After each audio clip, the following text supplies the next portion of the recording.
हम मैजिक अकादमी में admission day पर हैं और हर कोई पहला टेस्ट दे रहा है। ली सियो जून, जो मैजिक एसोसिएशन के अध्यक्ष के सीधे मार्गदर्शन में प्रशिक्षित होने वाले एकमात्र व्यक्ति हैं, उसने अपनी तलवार उठाई, एक बार झटका और हर एक ट्रेनिंग डमी एक ही बार में पूरी तरह नष्ट हो गई। परफेक्ट, सटीक। एंड वी अभी तक ग्रेजुएट भी नहीं है, वो एक छात्र है। फिर एक लड़की आगे आती है जिसकी आइज एट्रीब्यूट है। वो एक जादू चलाती है और एक ही बार में सभी टारगेट्स को खत्म कर देती है। लोग पहले से ही कह रहे हैं कि वह दूसरे साल में अपनी क्लास की टॉपर है और ऊपर से वह बेहद खूबसूरत भी है। लेकिन जिसने सच में भीड़ को दीवाना बना दिया वह थी युआरा अपनी फायर मैजिक के साथ। आग की वजह से नहीं, बल्कि वह खुद इतनी हॉट है कि सब कुछ आसानी से जला दिया। देखने वालों ने कहा कि वह वहां पूरी तरह से प्रोफेशनल लग रही थी और अगर ली सियोजून नहीं होता तो वह इस अकादमी की अब तक की सबसे लेजेंडरी छात्रा होती। तो अब हमारे हारने वाले की बारी है, किम सनवू, क्लास ए। टीचर्स कहते हैं कि वह एनहांसमेंट मैजिक में प्रतिभाशाली है। प्रोफेसर बहुत ध्यान से देख रही हैं। वह देखती हैं कि वह अपने हाथों में कंप्रेस्ड मटेरियलाइजेशन बना रहा है, जो कि केवल अनुभवी जादूगर ही इस्तेमाल करते हैं। यहाँ तक कि ली सियोजून भी घूर रहा है, यहाँ तक कि यूं भी हिल गई है। उसने अपनी मना अटैक डमी पर फेंकी और सब लोग पागल हो गए, लेकिन असल में वार लगने से पहले ही उसकी स्किल गायब हो गई। भीड़ एकदम शांत हो गई। भीड़ में किसी ने वही कहा जो सब सोच रहे थे, अगर तुम चला ही नहीं सकते तो मटेरियलाइज करने का क्या फायदा। और इसी तरह हमारा लड़का पूरे अकादमी का सबसे बड़ा मजाक बन गया, जो कि बुरा है ना। लेकिन बात यह है कि उसे मजाक बनना ही है। हर वो इंसान जो उसका चेहरा याद रखेगा वही उसकी ताकत बनेगा, क्योंकि किम सन वो एक ऐसे सिस्टम पर चलता है जो इस दुनिया में किसी और के पास नहीं है। जितने ज्यादा लोग उसे जानते हैं वह उतना ही ताकतवर होता जाता है। बदनामी इस लड़के के लिए शर्मिंदगी नहीं है, बल्कि ताकत है, और उसे जितने भी पॉइंट्स मिल सकते हैं उसकी जरूरत है। इस अकादमी की हर लड़की उसे बेकार समझती है, जो पहली बार उसके लिए कमाल की खबर है, फ्री पॉइंट्स कमाने का मौका। वे उसे कहते हैं कि दूर रहो, उनसे बात करना बंद करो, अपनी औकात में रहो। सिर्फ इसलिए क्योंकि वे सभी उसके दोस्त ली सियोजून के दीवाने हैं। असल नायक, सोने जैसा लड़का, वह लड़का जो कभी गलती नहीं करता। लेकिन जो कोई नहीं जानता, इस पूरी दुनिया में कोई नहीं जानता, वह यह है कि ली सियोजून की किस्मत में मरना लिखा है। किम ने यह सब पहले ही होते हुए देख लिया है। वह पहले ही उस अंत को जी चुका है जहां नायक ली सियो गिर जाता है, दुनिया बिखर जाती है और सब कुछ बैंगनी धूल में बदल जाता है। वह एक बार असफल हो गया था जब हमारे लड़के ने यह मान लिया था कि यह लड़का उन सभी को बचा लेगा, और अब वह 7 साल पीछे अतीत में लौट आया है, अकादमी के जोकर की उपाधि पहने हुए, क्योंकि इस पूरी दुनिया को बचाने का एकमात्र तरीका है बदनामी के अंक इकट्ठा करना और कहानी बदलने के लिए खुद को इतना मजबूत बनाना। उस आपदा से 232 लोगों ने उसका चेहरा याद कर लिया था। 1000 अंक। अकादमी की सबसे बड़ी शर्मिंदगी बनने के सिर्फ एक ही दिन में उस बच्चे ने 10,000 अंक जमा कर लिए।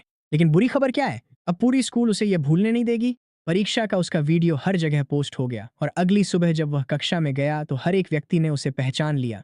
टिप्पणियां उड़ रही थीं, लोग फुसफुसा रहे थे, भाई स्कूल में कैंसिल हो गया। और फिर यह सुनहरे बालों वाला लड़का पार्क इन हवान अपने चेहरे पर घमंडी मुस्कान के साथ उसे बुलाता है। वह कहता है कि कल का दिन शानदार था, सबने खूब मजे लिए। वह पूछता है कि उसकी मना को क्या हुआ, फिर पूछता है कि क्या उसका परिवार अमीर है, क्योंकि इस अकादमी में दाखिला पाने का एकमात्र तरीका रिश्वत ही हो सकता है। और इसी तरह वह घोषणा करता है कि किम का नया उपनाम कचरा है और कहता है कि जब भी पार्क बुलाए उसे दौड़कर आना होगा, वरना स्कूल में उसकी जिंदगी नर्क बन जाएगी। Cut to cafeteria. Kim Lee Seo Jun और अपने सबसे अच्छे दोस्त शिन के साथ बैठा है, ऐसे लंच खा रहा है जैसे कुछ हुआ ही ना हो। और कमरे के दूसरी ओर एक लड़की जिसका नाम है सियो यूना उन्हें देख रही है। वह हंस नहीं रही है, वह गपशप भी नहीं कर रही है, वह किम को घूर रही है, बस एक बात समझने की कोशिश कर रही है। आखिर कैसे अकादमी के सबसे खराब छात्र को ली सियो जून के इतना करीब आने का मौका मिला कि वह उसकी टेबल पर बैठ सके। वह हमारे लड़के से नफरत करती है क्योंकि वह उस लड़के को अपने पास रखे हुए है जिसे वह पसंद करती है। आजकल तो अपने दोस्त भी नहीं रख सकते, सच में। अब दूसरी प्रैक्टिस सेशन शुरू होती है। किम चुपचाप अपनी बदनामी बढ़ा रहा है, गुण खरीद रहा है, अपने आंकड़े फिर से बांट रहा है, और इस बार जब वह सबके सामने आता है तो कुछ अलग है। सभी को लगता है कि वह इस बार भी बुरी तरह फेल हो जाएगा, जैसे एडमिशन वाले दिन हुआ था। वह अभिव्यक्ति करता है, मना की एक साफ नीली गेंद बनाता है, फिर उसे सटीकता से छोड़ता है, सीधा ट्रेनिंग डमी पर मारता है और उसे पूरी तरह उड़ा देता है। वही छात्र जो कल उस पर हंस रहे थे अब चुपचाप खड़े हैं। उनमें से एक कहता है कि वह पूरी तरह बेकार नहीं है, दूसरा कहता है कि वह उनकी उम्मीद से कहीं बेहतर है। लेकिन यह अजीब है, सिर्फ एक ही दिन में अकादमी का सबसे बड़ा मस्खरा इतनी तरक्की दिखा देता है जितनी कुछ बच्चों ने पूरे साल में नहीं दिखाई। अचानक उसका फोन बजता है। यह एक ग्रुप है जिसमें शिनजी ह्योक, यू हायंग और जंग जिनताए हैं, लेकिन वह केवल यून को जानता है।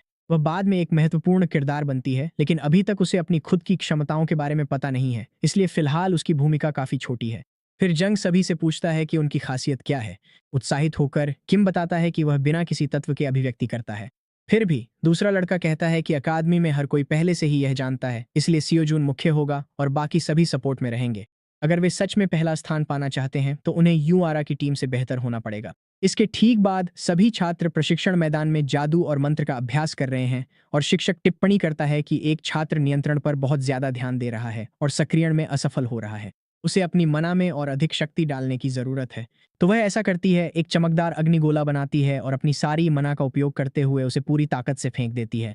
हर कोई, यहाँ तक कि शिक्षक भी, उसकी प्रतिभा और स्वाभाविक क्षमता देखकर हैरान रह जाते हैं। लेकिन शिक्षक सोचता है कि ऐसा इसलिए है क्योंकि वह अभी छोटी है, उसे अभी भी निखारने की जरूरत है, क्योंकि उसकी मना का उपयोग अभी भी थोड़ा अस्त व्यस्त है। फिर वह एक धमाका सुनती है, उसके ठीक पीछे एक विशाल नीला विस्फोट होता है। वह हमारा किम है, जो पूरी तरह उत्साहित है क्योंकि वह कमाल कर रहा है। पीछे सोचते हुए शिक्षक को एहसास होता है कि पहले वह पदार्थीकरण पर इतना ध्यान केंद्रित कर रहा था कि वह ठीक से जादू नहीं कर पा रहा था, लेकिन अब बहुत कम मना के साथ भी वह पूरी तरह से नियंत्रण के साथ जादू कर रहा है। उस उम्र में अपनी गलतियों को पहचानना आसान नहीं होता। और इसी के साथ आज की कक्षा समाप्त होती है और सभी आराम करने चले जाते हैं। किम के जाने से पहले शिक्षक उसे बुलाकर बधाई देता है और लड़का बताता है कि वह अपने खाली समय में अभ्यास करता रहा है। फिर वह मना साधना के बारे में पूछती है कि क्या वह इसे नियमित रूप से कर रहा है। लड़के को एहसास होता है कि उसने उसकी कौशल स्तर के मुकाबले कम मना क्षमता को नोटिस कर लिया है, लेकिन किम बस सहमति में सिर हिला देता है और शिक्षक कहती है कि वह बाकी सब चीजों में अच्छा है, उसकी मना क्षमता बस खराब है और उसे और मेहनत करनी होगी। हमारा लड़का कहता है कि वह कड़ी मेहनत कर रहा है और शिक्षक उसे एक कंगन देती है जो मना ब्रीदिंग में मदद करता है ताकि उसकी स्थिति स्थिर बनी रहे। जादूगर को इसे स्वीकार करते हुए थोड़ा अजीब लगता है, लेकिन शिक्षक कहती है कि कोई बात नहीं, ये F क्लास है और बनाना मुश्किल नहीं है। वह उसे धन्यवाद कहता है, वे अलविदा कहते हैं और वह अजनबी अपना नया सामान देखते हुए वहां से चला जाता है। दीवार के सहारे टिककर यू हमारे लड़के को ध्यान से देखती है। फिर वह उसे बुलाती है, लेकिन जादूगर पूछता है कि आखिर वह पिछली बार जो हुआ उसके बाद बात क्यों करना चाहती है। लाल आंखों वाली लड़की कहती है कि उसने सोजून वाले ग्रुप के बारे में सुना है और किम पूछता है कि उसे यह कैसे पता चला। यूं सोचती है कि वह लड़का उस उच्च श्रेणी के जादूगर का फायदा उठा रहा है, लेकिन कहती है कि पहला स्थान उसका ही है। वह मुड़ती है और बहुत झुंझलाकर वहां से चली जाती है। और फिर किम सोचता है कि आखिर वह इतनी संवेदनशील क्यों है। अगली सुबह वह बच्चा दौड़ रहा है क्योंकि वह लगभग देर से पहुंचा था। ली कहता है कि यह पहली बार है जब वे सब एक साथ हैं, इसलिए उन्हें पहले सेमेस्टर में अपनी पूरी ताकत लगा देनी चाहिए। सभी लोग उत्साहित नजर आ रहे हैं और शिन कहता है कि उनकी टीम तो थोड़ी अजीब है, पहला और आखिरी स्थान एक साथ। किम को समझ नहीं आता कि यह व्यंग्य है या नहीं। वह लड़का पूछता है कि क्या ये कम स्तर वाला बच्चा इसे संभाल भी पाएगा, क्योंकि वह टेस्ट में बहुत खराब था। हमारा लड़का समझ जाता है कि उसके साथ मजाक किया जा रहा है और वह बिना कोई भाव दिखाए रहता है। फिर जंग कहता है कि इससे फर्क नहीं पड़ता क्योंकि ली उसे लेकर आया है और वह छोटे लड़के का ध्यान रखेगा। और किम जानता है कि यह बंदा हाई क्लास मैच के सहारे ही चलेगा। उसे यह भी पता है कि यून का पल आने में अभी वक्त लगेगा, शायद इसलिए क्योंकि उसने ग्रुप ज्वाइन किया है और अब चीजें पहले जैसी नहीं रहीं। फिर भी इन सदस्यों के साथ टेस्ट सफल होगा इसकी कोई गारंटी नहीं है। एक आदमी हाथ उठाता है और कहता है कि वह डंगोअन एक्सप्लोरेशन समझाएगा। 2 सेशन होंगे, एक सुबह और एक दोपहर में। पहले दिन वे सिर्फ पहली मंजिल की ही खोज करेंगे। रफ्तार की बात करें तो जितने तेज होंगे उतने ज्यादा पॉइंट्स मिलेंगे। और क्लास बैलेंसिंग के बारे में, अगर आपके टीममेट का लेवल आपसे कम है तो आपको व्यक्तिगत रूप से ज्यादा पॉइंट्स मिलेंगे। आखिर में कृत्रिम डंगोअन में एक खास योगदान प्रणाली होती है। जितना ज्यादा आप अपनी टीम की मदद करेंगे उतने ज्यादा पॉइंट्स मिलेंगे। सभी को सावधान रहना चाहिए और अब वे टीमों में प्रवेश कर सकते हैं। उत्साह बहुत ज्यादा है। श्री जांग छात्रों को भेजने के बाद कैमरा रूम में वापस जाते हैं और सभी लोग उनका इंतजार कर रहे थे ताकि वे सबसे अच्छी टीम पर दांव लगा सकें। लेकिन जाहिर है सभी लोग यूआरआ की टीम पर दांव लगा रहे हैं। सिर्फ शिक्षक ही टीम 3 यानी ली सियोजून की टीम पर दांव लगाते हैं। दोनों टीमों ने अतिरिक्त पॉइंट्स के लिए कम स्तर के सदस्य चुने हैं, लेकिन उनके बीच का अंतर काफी बड़ा है। फिर शिक्षक समझाते हैं कि ली की टीम के सदस्य अस्थिर हैं और यहाँ तक कि उसके पास भी सीमाएं हैं, भले ही वह एनहांसमेंट का उपयोग करता है। इस तरह का जादू नजदीकी लड़ाई के लिए बनाया गया है, इसलिए बिना टीम के कई दुश्मनों से निपटना मुश्किल है। इसी बीच यू की टीम एओई जादू का इस्तेमाल करती है और पहले ही पहली मंजिल के बीच तक पहुंच चुकी है। शिक्षक आत्मविश्वासी हैं, लेकिन देखते हैं आगे क्या होता है। इसी समय ली अपनी तलवार से एक विशाल राक्षस को गिरा देता है। समूह चूहों और धुएं से घिरे हुए डंगोअन में आगे बढ़ता रहता है। शिन और जंग टिप्पणी करते हैं कि उनका नेता वाकई बहुत अच्छा लड़ता है। वे सोचते हैं कि वे शायद आधे रास्ते तक पहुंच चुके हैं और वे यह भी सोचते हैं कि बॉस क्या होगा। यून चिंतित है क्योंकि यह कुछ वाकई बहुत ताकतवर हो सकता है। वह ली से पूछती है कि उसे क्या लगता है कि आगे क्या आने वाला है। वह कहता है एक विशाल भेड़िया। शिन पूछता है कि आखिर ये बच्चा ये कैसे जानता है। दूसरा लड़का बस कहता है कि उसके अपने तरीके हैं, लेकिन सच तो ये है कि वह पहले ही यह सब जी चुका है। शेन सोचता है कि वह पूरी तरह से झूठा है और ली बस कहता है कि उन्हें उस पर विश्वास करने की जरूरत नहीं है। उनका नेता सबको झगड़ा बंद करने और तेज चलने के लिए कहता है। वे ऐसा करते हैं, लेकिन जल्द ही ली उन्हें रुकने के लिए कहता है। मजाक करते हुए शिन पूछता है कि क्या महान सियोजून भी कभी डर जाता है, लेकिन सच तो ये है कि जमीन पर कुछ है। ये एक नीला जादुई चक्र है और उसे नहीं पता कि यह किस तरह का है। डर के मारे जंग पूछता है कि क्या ये खतरनाक है, लेकिन शिन सोचता है कि वे वहां सच में कोई खतरनाक चीज नहीं रखेंगे। किम नीचे झुकता है और उसका साथी उसे बहुत सावधान रहने के लिए कहता है। वो बच्चा कहता है कि वह बस जांच रहा है और वह कहता है कि यह उनके लिए खतरनाक नहीं है, यह बस एक साधारण अवरोध है। मोटा लड़का पूछता है कि उसे यह कैसे पता। सच तो यह है कि बच्चे ने अपने पिछले जीवन में ठीक यही अवरोध बनते देखा था, इसलिए वह अपना हाथ रोशनी में डालता है और कुछ नहीं होता। शिन घबरा जाता है और कहता है कि उसे भी यह पता था। जंग उलझन में पूछता है कि क्या उन्हें वापस लौटना पड़ेगा क्योंकि वे पार नहीं जा सकते, और यून पूछता है कि क्या कोई और रास्ता है। ली सबको पीछे हटने के लिए कहता है क्योंकि वह इसे अपनी तलवार से काटने की कोशिश करने वाला है। उसका वार बेहद ताकतवर और केंद्रित होता है। उसके वार से जादुई अवरोध में एक साफ दरार आ जाती है। सब लोग उत्साहित हो जाते हैं और जश्न मनाते हैं क्योंकि यह काम कर गया, लेकिन कुछ ही सेकंड बाद वह पूरी तरह से फिर से सील हो जाता है और सबको निराशा होती है। फिर भी नेता इतनी आसानी से हार मानने वाला नहीं है। वह फिर से कोशिश करने वाला है। तो शिन पूछता है कि क्या अब उसकी बारी है कूदने की। लग तो रहा है ऐसा, लेकिन वह अभी भी ज्यादा सपोर्ट रोल में है। बच्चा नीचे झुकता है और नीले जादुई अवरोध को छूने की कोशिश करता है। वह अपना हाथ उस पर रखता है और कुछ अजीब सा महसूस करता है। फिर वह कहता है कि यह थोड़ा मुश्किल होगा और इसमें लगभग 40 मिनट लग सकते हैं, लेकिन किम उसका हाथ पकड़ लेता है और कहता है कि वह संभाल लेगा। हमारा हीरो दोनों हाथ अवरोध के चिन्ह पर रखता है और वह चमकने लगता है। वह अपनी अनोखी क्षमता आउटसाइडर का लाभ का इस्तेमाल करता है और जादुई सूत्र पढ़ता है। एक विंडो में बहुत सारी जानकारी सामने आ जाती है, जैसे स्थान, मंजिल, कठिनाई और बॉस। फिर वह अपनी सारी क्षमताओं को उस घेरे पर केंद्रित करता है और बस हो जाता है। अवरोध धीरे धीरे नीचे उतरने लगता है। पूरा उत्साहित होकर बाहरी व्यक्ति कहता है कि उसने कर दिखाया, और सब हैरान रह जाते हैं क्योंकि यह बहुत जल्दी हो गया था। ली सियो जून नाम का किरदार हैरान और उत्सुक हो जाता है। यह फिर से रुचि स्तर 1 के लिए 5000 अंक हैं और बच्चा इससे उलझन में है। लेकिन टीम जश्न मना भी नहीं पाती कि एक विशाल डरावना भेड़िया इस बुरी लाल आभा के साथ सामने आ जाता है। यह पहली मंजिल का बॉस है, विशाल भेड़िया जो पहले से ही लार टपकाते हुए दौड़ता आ रहा है। जंग टिप्पणी करता है कि किम सही था। ली आगे बढ़ता है और अपने चमकते हुए तलवार को उस जानवर की ओर उठाता है। वह एक विशाल लंबा वार करता है और जानवर पूरी तरह से तबाह हो जाता है, साफ साफ 2 हिस्सों में बंट जाता है, ठीक वैसे ही जैसे आप उससे उम्मीद करते हैं, जैसे वह किसी आम दुश्मन की तरह बॉस का शिकार कर रहा हो। और आखिरकार मिशन खत्म हो जाता है। एक आदमी उनका स्वागत करता है और टीम 3 को दूसरा स्थान हासिल करने के लिए सराहता है। ली पूछता है कि पहले स्थान पर कौन आया, और जाहिर है टीम 7 ने आधे घंटे पहले खत्म किया था, लेकिन इससे उसे कोई खास फर्क नहीं पड़ता। इसी बीच जंग कहता है कि यू वाकई में डरावनी है। उसने यह 4 घंटे 11 मिनट में कर दिखाया, और अगर वे 2 मिनट और धीमे होते तो टीम 3 तीसरे स्थान पर आ जाती। फिर ली किम को धन्यवाद देता है। उसके बिना वे यह नहीं कर पाते। दोनों के बीच एक प्यारा सा पल होता है और नेता कहता है कि अगर बाधा इतनी जल्दी नहीं टूटी होती तो वे बहुत पीछे रह जाते। वो कहता है कि उसे और अच्छा करना चाहिए था, लेकिन यून कहता है कि उनके बिना भी वे अच्छा नहीं कर पाते। लेकिन हाँ, यह तो सिर्फ पहली मंजिल थी। टीम के पास अभी भी चीजें बदलने का समय है। अचानक कोई छात्र किम सन वू को पुकारता है। वह मुड़ता है और देखता है कि वह सहायक जादू की शिक्षिका है। वह उसे एक प्रस्ताव देने आई है। अभी तुरंत सहायक विभाग में स्थानांतरण कर लो। शुरुआत में वह उलझन में है, फिर वह कहता है कि वह ऐसा नहीं चाहता। शिक्षिका हैरान है कि उसने शर्तें सुने बिना ही उसका प्रस्ताव ठुकरा दिया, जबकि शर्तें थीं 5 मिलियन की विशेष प्रतिभा छात्रवृत्ति। हमारा लड़का फिर भी परवाह नहीं करता और शिक्षिका हार मानकर चली जाती है, जबकि उसके सहपाठी पूछते हैं कि क्या वह पागल है। वे कहते हैं कि यह लड़का प्रकट जादू में बहुत खराब है। अगर वे उसकी जगह होते तो कोई भी उस प्रस्ताव को ठुकराता नहीं। और यूं पूछता है कि क्या वह सच में मना करने वाला है। विशेष प्रतिभाओं को ढेर सारे फायदे मिलते हैं। मुस्कुराते हुए ली उसका धन्यवाद करता है और कहता है कि वह प्रकट जादू के साथ ही रहेगा। डरावनी लड़की इससे हैरान हो जाती है। कहीं और एक लड़की चलते हुए किसी दिलचस्प व्यक्ति को नोटिस करती है। लड़का उलझन में मुड़ता है और हाय कहता है। फिर वह उसे किम शिनवूक कहकर पुकारती है और बहुत प्यारे अंदाज में पेश आती है। वह उसे सुधारता है, कहता है कि उसका नाम किम सनवू है, और फिर वह पूछती है कि क्या वह सफाई कर रहा है। हमारा बेहद अनुशासित लड़का कहता है कि वह गंदा था, इसलिए उसने सफाई कर ली। अजीब लड़की कहती है कि यह उसके द्वारा वाकई बहुत अच्छा है। फिर वह मुड़ती है, अलविदा कहती है और किम को अच्छा दिन होने की शुभकामना देती है। लेकिन हम देखते हैं कि वह वास्तव में उसे घृणा से देख रही है। सोचती है कि ऐसा करना बेकार है और उसे स्नेल ब्राइड उपलब्धि मिलती है, साथ में 1000 अंक भी। सच तो यह है कि जादूगर अभी भी उपलब्धि पाने के लिए ही सफाई कर रहा था। कम से कम अब यह काम हो गया। किसी तरह कोई दूर से बाहरी व्यक्ति को देख रहा है, और आज की कक्षा राक्षसों के बारे में है। यहाँ मानवाकार, पशु, उड़ने वाले प्रकार और कई अन्य प्रकार हैं, लेकिन इन सब में सबसे खतरनाक है राक्षसीकृत।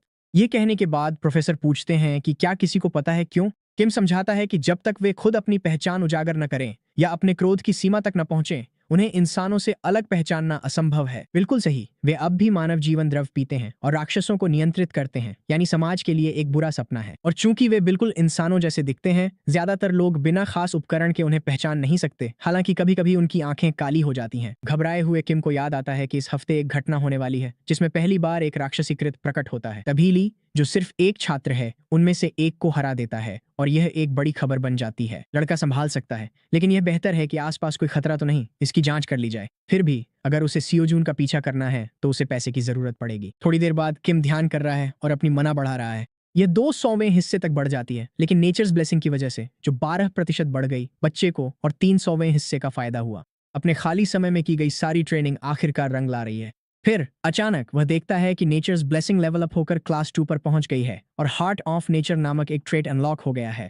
उत्साहित होकर किम समझता है कि वह ब्लेसिंग खरीदना सही फैसला था। कूलडाउन लंबा है, लेकिन उसकी मना बहुत तेजी से रीजनरेट होती है। रिकवरी 1 मिनट के लिए 1000% तक बढ़ जाती है।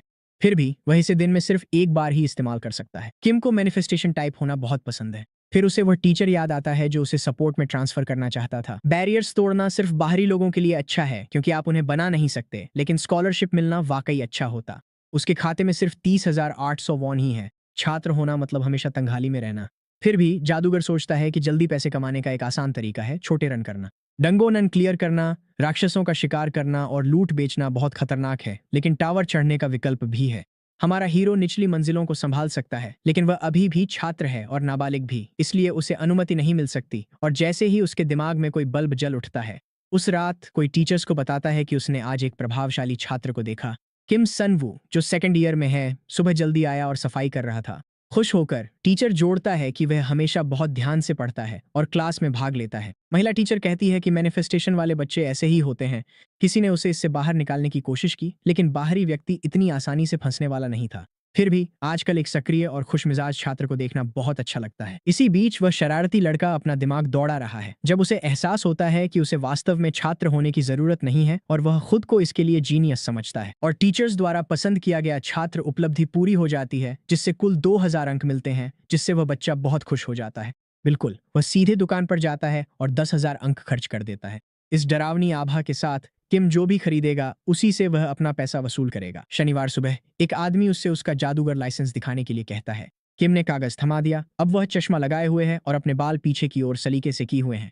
फिर भी गार्ड ज्यादा आश्वस्त नहीं दिखता, लेकिन जब वह अपने डिवाइस पर इसे चेक करता है तो वह बस जड़ हो जाता है। ये दिखाता है कि सी रैंक जादूगर किम जिन वू 25 साल का, सत्यापित, और हमारा लड़का बहुत खुश है। वो कहता है कि उसे पता था कि वह पकड़ा नहीं जाएगा, लेकिन फिर भी उसने जो नकली पहचान खरीदी थी उसे इस्तेमाल करने में वह काफी डरा हुआ था। इस दुनिया में जादूगर लाइसेंस खास होते हैं। इनमें एक जादुई सूत्र होता है, इसलिए इन्हें कभी भी जाली नहीं बनाया जा सकता। साथ ही भेष भी अच्छा निकला। ध्यान केंद्रित करते हुए किम सोचता है कि वह टावर को क्लियर करेगा और फिर सीधे हान नदी पर ली से मिलने जाएगा ताकि 9:30 पर उसकी लड़ाई के दौरान उसकी रक्षा कर सके। एक डरावनी आवाज उसे नाम से बुलाती है और कहती है कि वह ट्रायल्स के टावर में स्वागत है। लड़का 27वीं मंजिल तक जा सकता है। आवाज पूछती है कि वह कौन सी मंजिल चाहता है। किम 10वीं मंजिल चुनता है, लेकिन वह पहले ही क्लियर हो चुकी है। इसे फिर से करने पर इनाम कम हो जाएगा। उत्साहित होकर वह युवा लड़का परवाह नहीं करता और फिर भी जाना चाहता है क्योंकि उसका लक्ष्य कुछ और है। पोर्टल्स मंजिलों और टावरों के बीच जाने का एक सुविधाजनक तरीका है। बहुत सारे टावर हैं जिनमें अलग अलग तरह के राक्षस या अलग अलग जालों की कठिनाई होती है। ये टावर से टावर में भिन्न होता है। टावर ऑफ ट्रायल्स, जो मूल कहानी में आता है, काफी कठिन है, इसलिए बहुत से लोग इससे बचते हैं। किम अंदर जाता है और तुरंत एक विशाल भेड़िए से टकरा जाता है। वह पागलों की तरह हमला करता है। उसके चेहरे पर सीधा शैतानी भाव है, लेकिन उसकी एक साधारण सही जगह पर डाली गई जादुई मंत्र से वह जानवर खत्म हो जाता है, क्योंकि वहां जो राक्षस आते हैं वे कमजोर होते हैं। और किम को फर्स्ट हंट उपलब्धि मिलती है, 1000 अंक। इस टावर की असली समस्या है जाल और हर जगह बिखरे हुए उच्च स्तरीय जादुई सूत्र। ये मूल रूप से उसके जैसे किसी आदमी के लिए ही बना है। लगता है सब कुछ साफ करने के लिए समय है, तो वह शिकार जारी रखता है। इस बीच हान नदी के पास भीड़ लगी हुई है, जबकि अभी तो त्योहार का समय भी नहीं आया है। ली का दोस्त साथ में फोटो लेने के लिए कहता है ताकि यादें बन सकें, और हमारा हीरो हर तरह के जानवरों को चीरता जा रहा है। वह तो थका हुआ भी नहीं दिखता और आखिरकार उसे एक जादुई रत्न मिल जाता है। कम से कम इससे यात्रा का खर्चा तो निकल ही आएगा। इलाके की जांच करते हुए बाहरी आदमी अंदाजा लगाता है कि यह यहीं कहीं है। जैसे ही वह सही जगह ढूंढता है, वह दीवार पर हाथ रखता है जो सुनहरी चमक से जगमगा उठती है। और फिर एक और उपलब्धि मिलती है, प्रोफेशनल बैरियर ब्रेकर, साथ में 2000 अंक। वह ट्रायल्स टावर की एक गुप्त मंजिल में प्रवेश करता है जिसे इमेजिनरी वर्ल्ड कहा जाता है। टावर खुद उसकी उपस्थिति को महसूस करता है और रहस्य की मना लहराने लगती है। बिल्कुल, हमारे चैंपियन को एक और उपलब्धि मिलती है, मिस्ट्री एक्सप्लोरर, जिसकी कीमत 5000 अंक है। किम पूरी तरह से खुशी से झूम उठता है। एक आवाज कुछ कहती है उन लोगों के बारे में जो ट्रायल्स टावर पे चढ़ते हैं। ये एक खूबसूरत सुनहरी महिला की मूर्ति है जो मूल रूप से लड़के से खुद को साबित करने की मांग कर रही है। उसकी आंखें चमक उठती हैं और शक्ति की एक लहर बाहर निकलती है और फूलों से ढेर सारे छोटे छोटे तारे निकल आते हैं। लेकिन वे तारे नहीं हैं, बल्कि हंसती हुई बहुत सारी परियां हैं। वे सी रैंक के मॉन्स्टर हैं, इसलिए वे ज्यादा ताकतवर नहीं हैं। समस्या यह है कि ये छोटी परियां पागल हैं और इंसानों को देखकर उग्र हो जाती हैं। इसलिए ली उनमें से एक को सीधा मार गिराता है। उसे पता है कि उन्हें हराने की कुंजी गति है, इसलिए वह पागलों की तरह झूलना शुरू कर देता है, उम्मीद करता है कि उसके हमले फूल परियों पर लगें। अचानक किम रुक जाता है और अपने हाथ जादुई बाधा पर रख देता है और उसे एहसास होता है कि अगर वह सारी परियों को हरा भी दे तब भी वह इस मंजिल को पार नहीं कर सकता। उसे पता है कि वह इस तरह अपनी खासियत साबित नहीं कर सकता, इसलिए वह आउटकास्ट पर्क सक्रिय करता है और जादुई सूत्र पढ़ता है। लेकिन मूर्ति बार बार जोर देती है कि उसे अपनी योग्यता साबित करनी ही होगी। किम तय करता है कि उसकी खासियत वही है कि वह उस सूत्र की व्याख्या कर सकता है, यानी वह सारी क्षमताएं जो उसे एक बाहरी व्यक्ति के रूप में मिली हैं। उसे एक और उपलब्धि मिलती है, टावर ऑफ ट्रायल्स द्वारा मान्यता प्राप्त 10,000 अंक, और टावर उसे एक आशीर्वाद देता है, एक डी रैंक अनुकूली गुण। हमारे हीरो को एक जादुई किताब, एक लाल ड्रैगन की आत्मा, एक पवित्र जड़ी बूटी का बीज और 5 पवित्र जड़ी बूटियां मिलती हैं। इसके अलावा उसकी जादुई शक्ति 5 स्तर बढ़ जाती है, उसकी मना पुनर्प्राप्ति गति 20% बढ़ जाती है और उसकी सारी जादुई शक्ति 10% बढ़ जाती है। टावर उसे गुप्त मंजिल को साफ करने के लिए बधाई देता है। इसी बीच त्योहार शुरू हो रहा है, लेकिन ली को उस फोटो में कुछ अजीब नजर आता है जो उन्होंने पहले ली थी। उनके पीछे एक डरावना आदमी है जो इंसान जैसा नहीं दिखता। ऊपर टोपी पहने बूढ़ा आदमी एक खान है। लड़खड़ाता हुआ वह आदमी इंसान बनने की कोशिश करता है और किम देखता है कि लगभग 9:30 बजने वाले हैं, तो ली अभी तक वहां क्यों नहीं आया। वो डरावनी चीज हमारे हीरो को देख लेती है। लगता है उसे इससे निपटना ही पड़ेगा क्योंकि यह मुख्य कहानी का हिस्सा है। अगर वह जल्दबाजी में आकर घटनाओं के क्रम में दखल देता है तो कुछ गलत हो सकता है। एक आम नागरिक उस खान से पूछता है कि क्या वह ठीक है। वह राक्षस डरावना लग रहा है। लाल आभा के साथ किम को अब कुछ करना ही पड़ेगा। दुर्भाग्यवश आम नागरिक को घातक तरीके से चोट लगती है। राक्षस की मुट्ठी सीधे उसके सीने में घुस जाती है। फिर उसे ऐसे फेंक दिया जाता है जैसे कुछ हुआ ही ना हो और वह बूढ़ा आदमी बेहद ताकतवर निकलता है। फिर वह अपने पीछे एक लड़की को देखता है और यह देखकर वह मुड़ जाता है।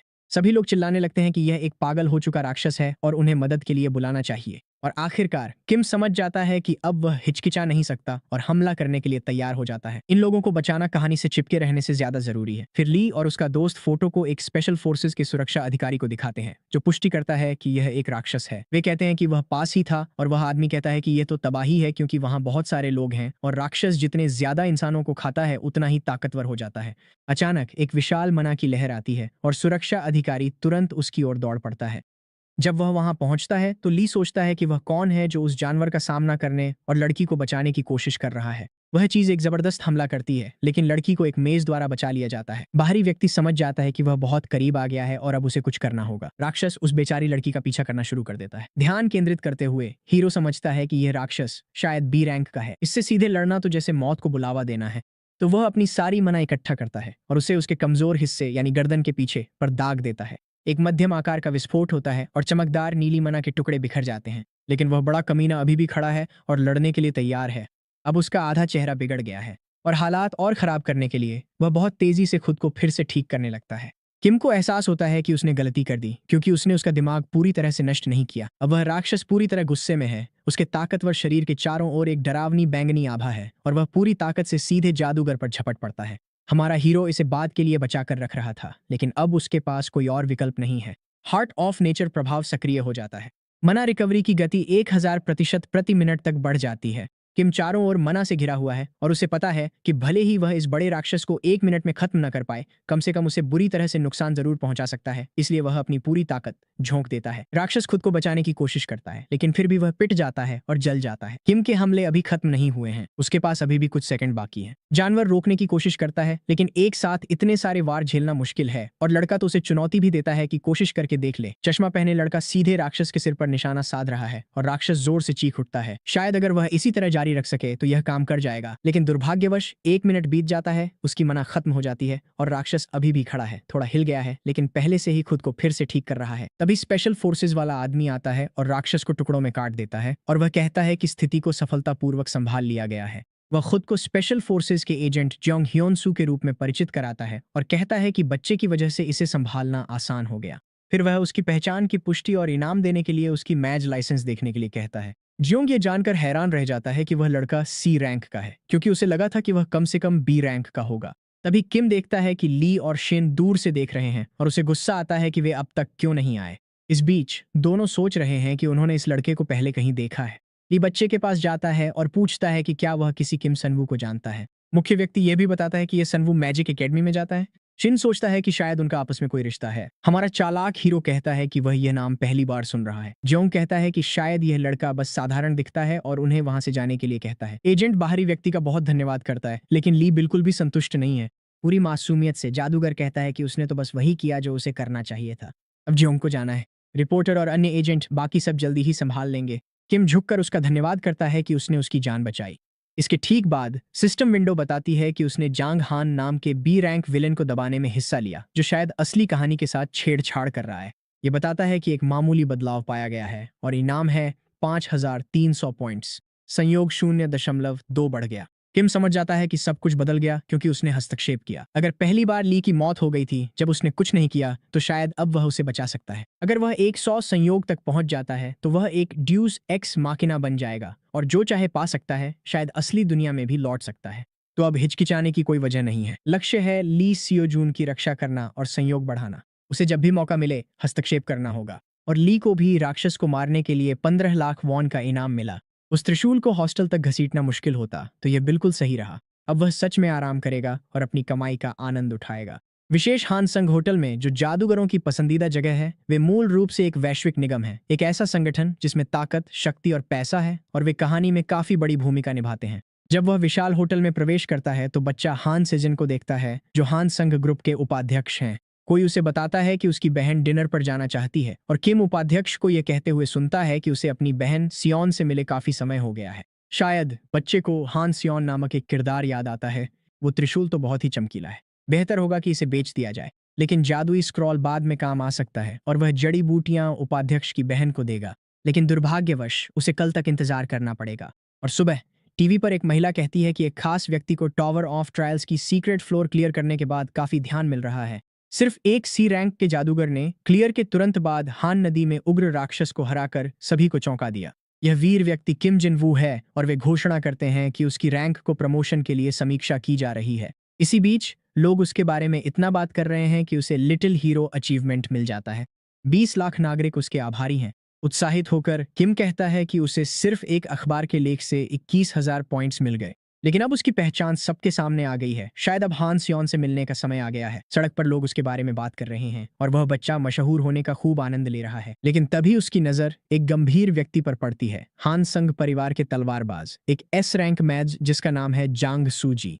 डर और घबराहट में उसे उम्मीद नहीं थी कि वह यूं ही एक एस रैंक को घूमते हुए देखेगा। लेकिन फिर रिसेप्शनिस्ट किम को पहचान लेती है। वह अपना नाम बताता है और कहता है कि वह टावर से लाई गई औषधीय जड़ी बूटियां सीधे डायरेक्टर को बेचना चाहता है। महिला कहती है, हैरानी है कि चर्चित व्यक्ति अब भी उसके साथ है। सबसे अच्छी बात उसकी लाई वस्तु है। सियोनन ऊर्जा महसूस करती है, पर इसमें औषधीय जड़ी बूटियों जैसे मनातंतु नहीं है। वह कहती है कि ऐसी जड़ी बूटी पर काम करना कठिन होगा और पूछा कि उसने इसके गुणों का पता कैसे लगाया।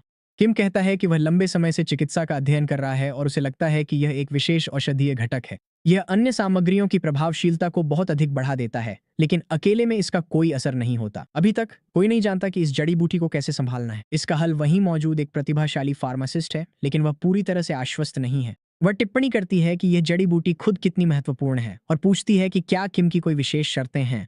हमारा चालाक लड़का 500 मिलियन वॉन और हंसुंग की फार्मास्यूटिकल डिवीजन में 0.005% शेयर चाहता है। सियोनन उस प्रतिशत को लेकर उलझन में है। ऐसा लगता है जैसे उस बच्चे को अंदाजा ही नहीं है कि उनका समूह कितना बड़ा है। और फिर किम कहता है कि पैसों से ज्यादा अहमियत काम की होती है। एक बार जब यह पवित्र जड़ी बूटी व्यावसायिक रूप से उपलब्ध हो जाएगी तो यह फार्मा बाजार पर कब्जा कर लेगी। महिला कोई और प्रस्ताव चाहती है, लेकिन बच्चे ने पहले ही यह भांप लिया था, इसलिए वह नीलामी में वीआईपी एक्सेस और एक खास औषधि चाहता है।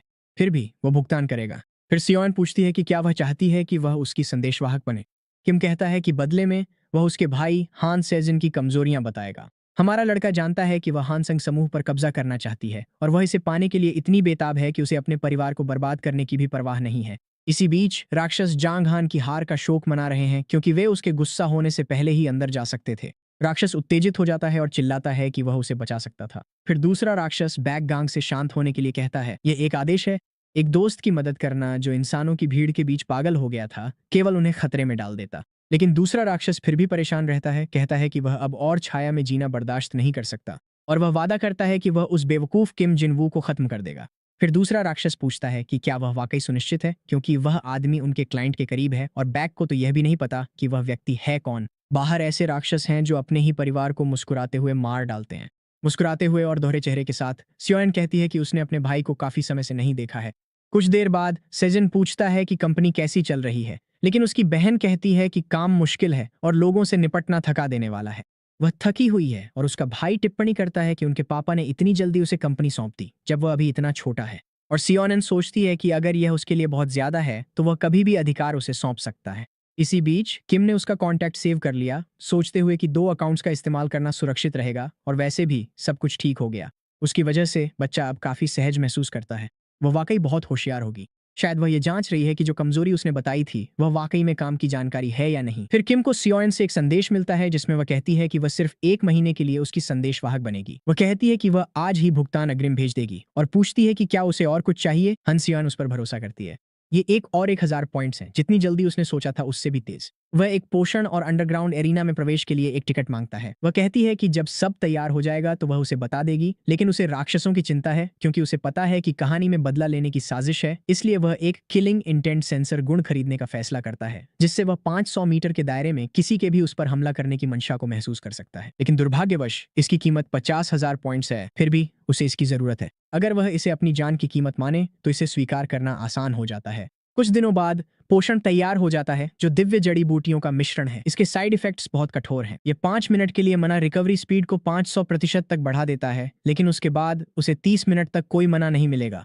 संदिग्ध सियोन को लगता है कि इतने कुशल जादूगर को ऐसा पोषण चाहिए, ये अजीब है। और इसके ऊपर यह आदमी उसके और उसके परिवार के बारे में इतना सब कुछ कैसे जानता है। वह कहती है कि जैसे ही किम ने उसके भाई की कमजोरी का जिक्र किया उसने उसके व्यक्तिगत गतिविधियों की जांच की और यह चौंकाने वाला था। उसके भाई में हमेशा एक अंधेरा पक्ष था, लेकिन उसने कभी नहीं सोचा था कि वह सच में किसी की हत्या कर देगा। और संदिग्ध राक्षसों के साथ संपर्क के भी कुछ निशान मिले हैं। वो जानना चाहती है कि इस बच्चे को यह सब कैसे पता चला, पर हमें पता है वो असली कहानी जानता है।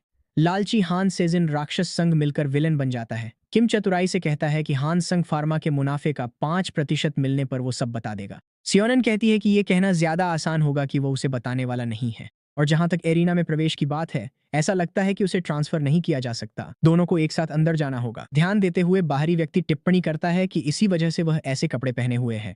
वह पूछती है कि उसका वहां क्या प्लान है और वह कहता है कि उसने पैसे कमाए हैं और अब उसे उन्हें बढ़ाना है। गुस्से में सियोन झल्लाकर कहती है कि वह अपनी कमाई हुई रकम को जुए में लगाने जा रहा है। किम बस सहमत हो जाता है और उसे लगता है कि वह पागल है, जिससे वह उससे निराश हो जाती है। उसकी रुचि काफी कम हो जाती है, लेकिन जादूगर को कोई फर्क नहीं पड़ता और वह एक सुनहरा खरगोश वाला मास्क उठा लेता है। जब तक वह एरिना से बाहर निकलेगा उसके पास और भी ज्यादा आत्मविश्वास होगा। वे एक रहस्यमय नकाबपोश आदमी से बात करते हैं जो उन्हें एक VIP रिस्टबैंड देता है और कहता है कि उसने उन्हें देखे काफी समय हो गया है। फिर किम को एहसास होता है कि वह आदमी वही बड़ा खतरनाक और S क्लास का राक्षस हार योंग है। बिल्कुल वह यहाँ है, वही इस एरिना को चला रहा है।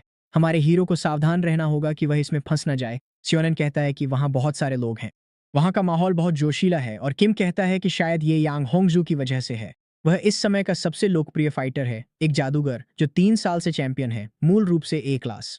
फिर उस महिला को एहसास होता है कि वे ज्यादा पैसे नहीं कमा पाएंगे क्योंकि हर कोई उसी पर दांव लगाएगा। लेकिन जाहिर है हमारे लड़के के पास एक योजना है और वह दांव लगाने के लिए कहता है, तो वह यांग होंगजू के प्रतिद्वंद्वी पर 530 मिलियन का दांव लगाता है। सियोनन पूरी तरह से उलझन में और अवाक है क्योंकि उसे तो यह भी नहीं पता कि प्रतिद्वंद्वी है कौन। रेयोंग को बताया जाता है कि किसी नए आदमी ने होंगजू के दुश्मन पर इतनी बड़ी रकम का दाम लगा दिया है। उसके बारे में जो एकमात्र बात किसी को पता है वह है उसका खरगोश वाला मास्क। राक्षस को याद आता है और वह कहता है कि इतनी रकम शायद उसके लिए कोई मायने नहीं रखती, शायद वह बस कोई अमीर आदमी है जिसकी पसंद बहुत खराब है। इसी बीच बैक को पता चलता है कि किम एरिना में है और वह खुश हो जाता है क्योंकि इससे पहले उसके पास उस आदमी के बारे में कोई जानकारी नहीं थी। वह गाड़ी बुलाने के लिए कहता है और कहता है कि आज रात वे जांग हान का बदला लेंगे। एरिना में माहौल बहुत तनावपूर्ण है। 2 लोग पूरी ताकत से एक दूसरे से भिड़ रहे हैं। जो हार रहा है वह हार मानने की बात करता है और वही पहले राउंड का विजेता बनता है। सभी लोग नाराज हैं कि उसने हार मान ली और शायद बहुत से लोगों का बहुत सारा पैसा डूब गया। सियोन सोचता है कि चूंकि यह एक अंडरग्राउंड फाइट है इसलिए माहौल और भी ज्यादा क्रूर है। फिर भी आयोजक इसे नॉकआउट से आगे नहीं बढ़ने देते। और अब रयांग रयांग है, जिस पर 530 मिलियन की शर्त लगी है, बनाम यांग होंग। तुम 2.8 अरब के साथ। उत्साहित होकर किम देखता है कि सभी ने सुरक्षित खेला और हमेशा के विजेता पर दांव लगाया। लोग कह रहे हैं कि किसी पागल ने रयांग पर इतनी बड़ी रकम लगा दी है और अगर वह हार गया तो उस आदमी को कुछ भी वापस नहीं मिलेगा। हीरो को कोई फर्क नहीं पड़ता क्योंकि अगर सब कुछ योजना के अनुसार हुआ तो वह 6 गुना ज्यादा जीत जाएगा। और जब फाइटर बाहर आते हैं तो सेयोन कहती है कि वजन का अंतर बिल्कुल भी समझ में नहीं आता।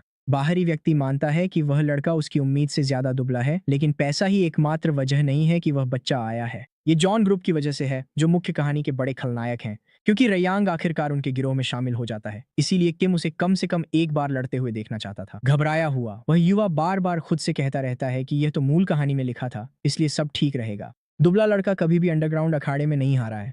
यांग शिकायत करता है कि स्तर गिर गया है, उसे ऐसे किसी से लड़ना पड़ रहा है और वह इसे जल्दी खत्म कर देगा। वह तुरंत पीलापन लिए लड़के पर पागलों की तरह झपटता है, लेकिन दूसरा लड़का बहुत आसानी से बच जाता है। दुर्भाग्यवश उसके ठीक बाद उसे एक जोरदार चोट लगती है। वह उसे जोर से अखाड़े की दीवार से टकरा देता है और अब किम को यकीन नहीं रह जाता कि वह जीत सकता है। इसी बीच बैक की कार अंडरग्राउंड अखाड़े में पहुंचती है। राक्षस अब दखल देना चाहता है, लेकिन रियांग के किसी इवेंट में दखल देना सुरक्षित नहीं है। सब कुछ 10-30 बजे खत्म हो जाता है, इसलिए उसे बाहर निकालने की कोई जल्दी नहीं है। और अखाड़े में रियांग एक के बाद एक मुक्के खा रहा है। दुबला लड़का तो जैसे एक पंचिंग बैग की तरह इस्तेमाल हो रहा है। यांग उसे अपनी औकात समझने और दफा हो जाने को कहता है, फिर एक जबरदस्त किक मारता है। लगता है लंबे बालों वाला लड़का बुरी तरह हार गया और वो विशाल गठीला लड़का जीत गया। बाहरी आदमी पूरी तरह से अवाक रह गया है। लेकिन जब सब कुछ खत्म सा लगता है, तभी एक भाला पीछे से यांग की छाती में घुस जाता है। रेयांग किसी झोंबी जैसा दिख रहा है, लेकिन वो अब भी थोड़ा लड़ सकता है, जिससे वो बड़ा लड़का और भी ज्यादा गुस्से में आकर दुबले लड़के पर टूट पड़ता है। फिर वह बैंगनी आभा के साथ कई कांटे बनाता है और उन्हें यांग पर दाग देता है, जो सीधे उसकी छाती में लगते हैं।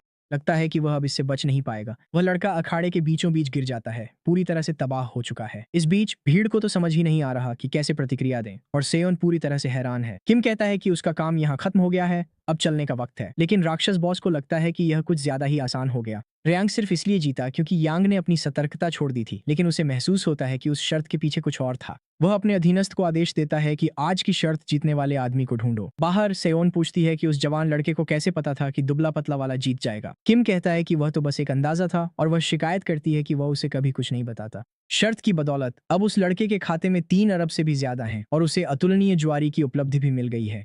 और सेयोन उस पर भरोसा करती है। उसकी रुचि का स्तर 1 है, यानी उसे 7,000 पॉइंट्स वापस मिल रहे हैं जो उसने खर्च किए थे। लेकिन तभी अचानक हत्या की मंशा सक्रिय हो जाती है। उसे पता है कि असली कहानी में एक राक्षस था जो जांग से बदला लेना चाहता था। महिला पूछती है कि किम को क्या हुआ और वह इस मौके का फायदा उठाकर उससे एक एहसान मांगता है। फिर सेयोन कहती है कि उनकी चाल बदल गई है। बैक अपने मातहत को कहता है कि गाड़ी रोक दो और उसी जगह उस कमीने को मार डालो। वह गाड़ी से बाहर निकलता है और देखता है कि महिला वहां नहीं है। फिर वह सोचता है कि क्या किम ने सच में जांग को मार गिराया, क्योंकि वह आदमी पूरी तरह बेवकूफ है और उसका शरीर भी प्रशिक्षित नहीं है। उसकी ऊर्जा कमजोर है। हीरो समय बर्बाद नहीं करता और अपनी खास 5 मिनट वाली औषधि पी लेता है। उसका स्वाद बहुत खराब है, लेकिन अब वह हमला करने के लिए तैयार है। किम को काफी समय से पता था कि वह आदमी उसके पीछे पड़ा है। बैक सोचता है कि उसकी ऊर्जा बदल गई है, लेकिन फिर भी डरावनी नहीं है। फिर राक्षस ढेर सारी अग्निभालाएं बुला लेता है। हैरानी की बात है कि जादूगर ने उसे देख लिया। इसके तुरंत बाद वह उन्हें एक साथ बहुत तेजी से फेंक देता है। हीरो ने पहले से ही अपनी नीली जादुई गोला और भाला तैयार कर रखा था। दोनों शक्तियां चमकदार विस्फोटों की लहर में टकराती हैं, लेकिन बैक के 2 हमले अब भी सीधे बच्चे की ओर बढ़ रहे हैं और वे बहुत तेजी से आ रहे हैं। बाहरी व्यक्ति को बहुत फुर्ती से हरकत करनी होगी। पार्क में एक जबरदस्त विस्फोट होता है और सेयोन कार के अंदर चिंतित है। पहले किम ने कहा था कि उसे लगता है कोई उसका पीछा कर रहा है। वह पूछती है कि क्या यह हानसंग की कोई प्रतिद्वंदी कंपनी है। वह कहता है कि कुछ ऐसा ही है। फिर वह उसे सुनसान जगह चलने को कहता है, पर वह पूछती है क्या बच्चा उसका सामना कर पाएगा। वह कहता है ये मुश्किल होगा। उसका मना बी रैंक से ऊपर है, इसलिए किम को सेयोन की मदद चाहिए। लड़ाई में जादूगर 2 आग के भालों से बचने में कामयाब हो जाता है और वह सोचता है कि यह कुछ भी नहीं है, क्योंकि अपने पहले साल में वह एक रीइंफोर्समेंट टाइप था। बैक पूछता है कि क्या वह सिर्फ बचता ही रहेगा, फिर और भाले तैयार करता है। हैरान होकर किम महसूस करता है कि इस बार वे और भी तेज हैं। उसे मजबूरन अपनी पूरी ताकत से एक तरफ कूदना पड़ता है। राक्षस निराश हो जाता है और अब हमारे हीरो के पास औषधि के कुछ ही मिनट बचे हैं। अब इसे हमेशा के लिए खत्म करने का समय है, इसलिए जादूगर हार्ट ऑफ नेचर सक्रिय करता है। तभी बैक को एहसास होता है कि वह नौजवान और भी ताकतवर हो गया है और हीरो पागलपन भरी रफ्तार से विलन पर झपटता है। अपनी रक्षा के लिए लाल बालों वाला लड़का और भी भाले बनाता है। उसे पता है कि अब हालात खतरनाक हो गए हैं। अगर वह इसे नहीं रोक पाया तो उसका काम तमाम है। इसलिए वह अपनी एक आग वाली भाला पकड़ता है और अपने चारों ओर एक घेरा बना लेता है। लेकिन किम की नीली शक्ति की गेंद पहले से ही तैयार है और वह पूरी ताकत से बैग की छाती पर वार करता है। वह इसका बचाव नहीं कर सका, लेकिन अभी और भी वार बाकी हैं। किम कोई मौका नहीं छोड़ सकता और वह राक्षस पर एक और भारी हमला करता है। विलेन अपने हाथों से रोकने की कोशिश करता है, लेकिन ऐसा लगता है कि यह काम नहीं कर रहा है। फिर भी इसका मतलब है कि किम सीधे उसके सिर पर वार नहीं कर सकता, तो वह एक पल सोचता है और नीचे से वार करने का फैसला करता है और दबाव के साथ उसकी ठुड्डी के ठीक नीचे मारता है। हीरो उसकी गर्दन पकड़ता है, जोर से दबाता है, जल्दी खत्म करने की कोशिश करता है। दुर्भाग्य से 30 मिनट की थकावट हावी हो जाती है। बाहरी व्यक्ति काम पूरा नहीं कर सका, लेकिन बैग बुरी तरह घायल है और जाहिर है वह हार मानने वाला नहीं है। वह पहले ही एक और अग्निभाला बना चुका है। इस बार उसे पूरा यकीन है कि वह हमारे बच्चे की जान ले लेगा। अचानक पीछे से एक हमला उस शापित राक्षस पर जोरदार तरीके से होता है। ये काम करने वाला था महान जांग सूजी। किम मन ही मन उसका धन्यवाद करता है कि आखिरकार उसे मदद मिल गई। एस रैंक तलवारबाज ने एक सटीक वार में ए रैंक बैग को खत्म कर दिया। खुश होकर वह युवा जानता है कि तलवार राक्षस मूल कहानी के सबसे ताकतवर किरदारों में से एक है। जांग को घृणा होती है कि उस जानवर ने हानसंग परिवार की सबसे छोटी बेटी पर हाथ डालने के बारे में सोचा भी। और जब उसकी बात हो रही है तो वहां सेयोन भी है। वह पूछती है कि लड़का ठीक है या नहीं, और वह कहता है कि उसे ज्यादा चोट नहीं आई। मदद बुलाने तक समय निकालना काम कर गया। लड़की कहती है बिल्कुल, क्योंकि उसकी जान भी खतरे में थी, इसलिए उसने सबसे ताकतवर इंसान को बुलाया जिसे वह ढूंढ सकी। खलनायक बैक गैंग बी रैंक हार गया। कहानी में एक छोटा सा बदलाव आया और संयोग 0.6 बढ़ गया। सेयोन उस पर फिर से भरोसा करती है। ये फिर से 1000 अंक है। जाहिर है बच्चा इससे बहुत खुश है। जांग लड़की से पूछता है कि क्या उसे चेयरमैन को बताना चाहिए, क्योंकि एक राक्षस का हमला कोई छोटी बात नहीं है। लेकिन किम उससे ऐसा न करने के लिए कहता है। अगर लोगों को पता चल गया कि हानसंग परिवार के किसी सदस्य पर उनमें से किसी ने हमला किया है तो पूरी तरह अफरा तफरी मच जाएगी। किम जानता है कि वह मूल कहानी के साथ ज्यादा छेड़छाड़ नहीं कर सकता और सेयोन भी इससे सहमत है। ऐसा करने से चीजें और भी जटिल हो सकती हैं, तो फिलहाल यह एक राज है। उसके चाचा बस सहमत हो जाते हैं। 3 दिन बाद हमारा बच्चा अपने फोन पर लेटा हुआ कुछ सोच रहा है। बैग से उसे बचाने के लिए धन्यवाद स्वरूप लड़की ने कहा था कि वह उसे वह जानकारी देगी जो उसने मांगी थी। तो जब शिन सियोंगचो पोषण आखिरकार लॉन्च होता है, किम तय करता है कि वह अपनी सारी जमा पूंजी कंपनी के शेयरों में लगा देगा। सिर्फ 1 मिनट बाकी है और आखिरकार बाजार खुल जाता है। समय में पीछे जाने से पहले उसने अपनी पूरी जिंदगी डंगोनन साफ करते हुए बिता दी थी। फिर भी वह एक घर खरीदने में असमर्थ था। यह असंभव था। किम ने कभी नहीं सोचा था कि यह इतना आसान होगा। अब सच कहें तो ये थोड़ा अजीब है। फिर उसे सेयोन का संदेश मिलता है, जिसमें वह उसे अपने साथ स्नैक खाने के लिए बुलाती है, क्योंकि उसके पास एक खास तोहफा है। वह तुरंत कैफे की ओर जाता है और देखता है कि वह पहले से ही वहां मौजूद है। किम कहता है कि फार्मा कंपनी के शेयर आज पूरी तरह पागल हो गए थे। उसने उसकी वजह से बहुत सारा पैसा कमा लिया। सेयोन पूछती है कि क्या वह 5 अरब कमा पाया, लेकिन एक ही दिन में 3 अरब हो गए, और वो भी सब डायरेक्टर की वजह से। फिर भी अब वह जानना चाहता है कि वह तोहफा क्या है। वो बताती है कि उसने पता लगा लिया है कि वह राक्षस कौन था जिसने उन पर हमला किया था, और वह उसे उस आदमी की फोटो दिखाती है। उसे बैकगांग कहती है, जो एक मशहूर हत्यारा है और इंसान बनने का नाटक कर रहा था। और भी बुरी बात यह है कि वह उसके बड़े भाई हान से जिनके साथ काम कर रहा था। किम जानता था कि वो आदमी राक्षसों से सौदा करता है, पर उसे उस खास राक्षस का पता नहीं था। वो इसे अच्छी जानकारी मानता है, पर इसमें तोहफा क्या है ये नहीं समझता। पर असली तोहफा कुछ और ही है। वह चाहती है कि यह आपसी मदद का सिलसिला चलता रहे। सेयोन उसे एक छोटा सा डिब्बा देती है और कहती है कि वह बहुत व्यस्त रहने वाली है, इसलिए वह आज उससे मिलना चाहती थी। किम पूछता है कि क्या कुछ गलत है। डायरेक्टर कहती है कि अब जब उसे पता चल गया है कि सेजिन बैग से जुड़ा है, तो ये साफ है कि उस हमले का आदेश किसने दिया था, और उसे लोगों का एहसान या दुश्मनी किसी का भी कर्जदार होना पसंद नहीं है। किम समझता है कि सेयोन का यह सोचना कि सेजिन बैग के पीछे है एक गलत फहमी है, लेकिन सेजिन फिर भी बुरा इंसान है। जल्दी या देर से वह भी उसके रास्ते में आएगा। किम का इस्तेमाल करके वाइस डायरेक्टर को गिराना एक मजबूत योजना लगती है। अचानक वह उसे पुकारती है और कहती है कि उसे उम्मीद है कि उसे तोहफा पसंद आएगा। ये उसने खुद चुना है। वह उसका धन्यवाद करता है और मुस्कुराता है खुश होकर। ये एक मना ब्रेसलेट है जो बहुत मजबूत और टिकाऊ है। एक कनेक्शन सफलतापूर्वक बन जाता है, जिसका मतलब है और 1200 अंक। लेकिन इसके तुरंत बाद कुछ अजीब होता है। रेयोंग को किम के बारे में जिज्ञासा होती है और 1500 अंक मिलते हैं। चौन्हे नाम का एक आदमी राक्षस को झुककर प्रणाम करता है। उन्हें एक दूसरे को देखे हुए 10 साल हो गए हैं। वो आदमी पूछता है कि क्या रेयोंग ने किम जिनवू के बारे में सुना है। उससे कुछ पूछना है। शायद उसने सुना होगा कि उसके दोस्त जांग और बैक हाल ही में हार गए थे, और दोनों घटनाएं एक मानव जादूगर से जुड़ी हैं। बैक गांग के मरने से ठीक पहले वह उस लड़के के पीछे जा रहा था जो इस अखाड़े में आया था। वह फिर से पूछता है कि क्या रेयोंग ने किम जिनवू के बारे में सुना है, और रेयोंग जानता है कि वही वीआईपी है जिसने रेयोंग पर दांव लगाया था। चौंदया की भीख मांगता है। अगर उस लड़के के बारे में कोई जानकारी मिले तो वह उस कमीने की जान अपने साथियों के लिए बलिदान के रूप में दे देगा। विलेन कहता है कि अगर वह उसके ग्राहक को छूने की सोच रहा है तो उसे इसके परिणाम भुगतने के लिए तैयार रहना चाहिए। वह आदमी झुककर बार बार माफी मांगता है, कहता है कि वह कुछ नहीं करेगा, और रयोंग उसे कहता है कि यह संदेश डेमन काउंसिल तक पहुंचा दे। चोन कहता है कि पवित्र अवशेष भविष्यवक्ता की वेदी पर एक नई भविष्यवाणी आई है।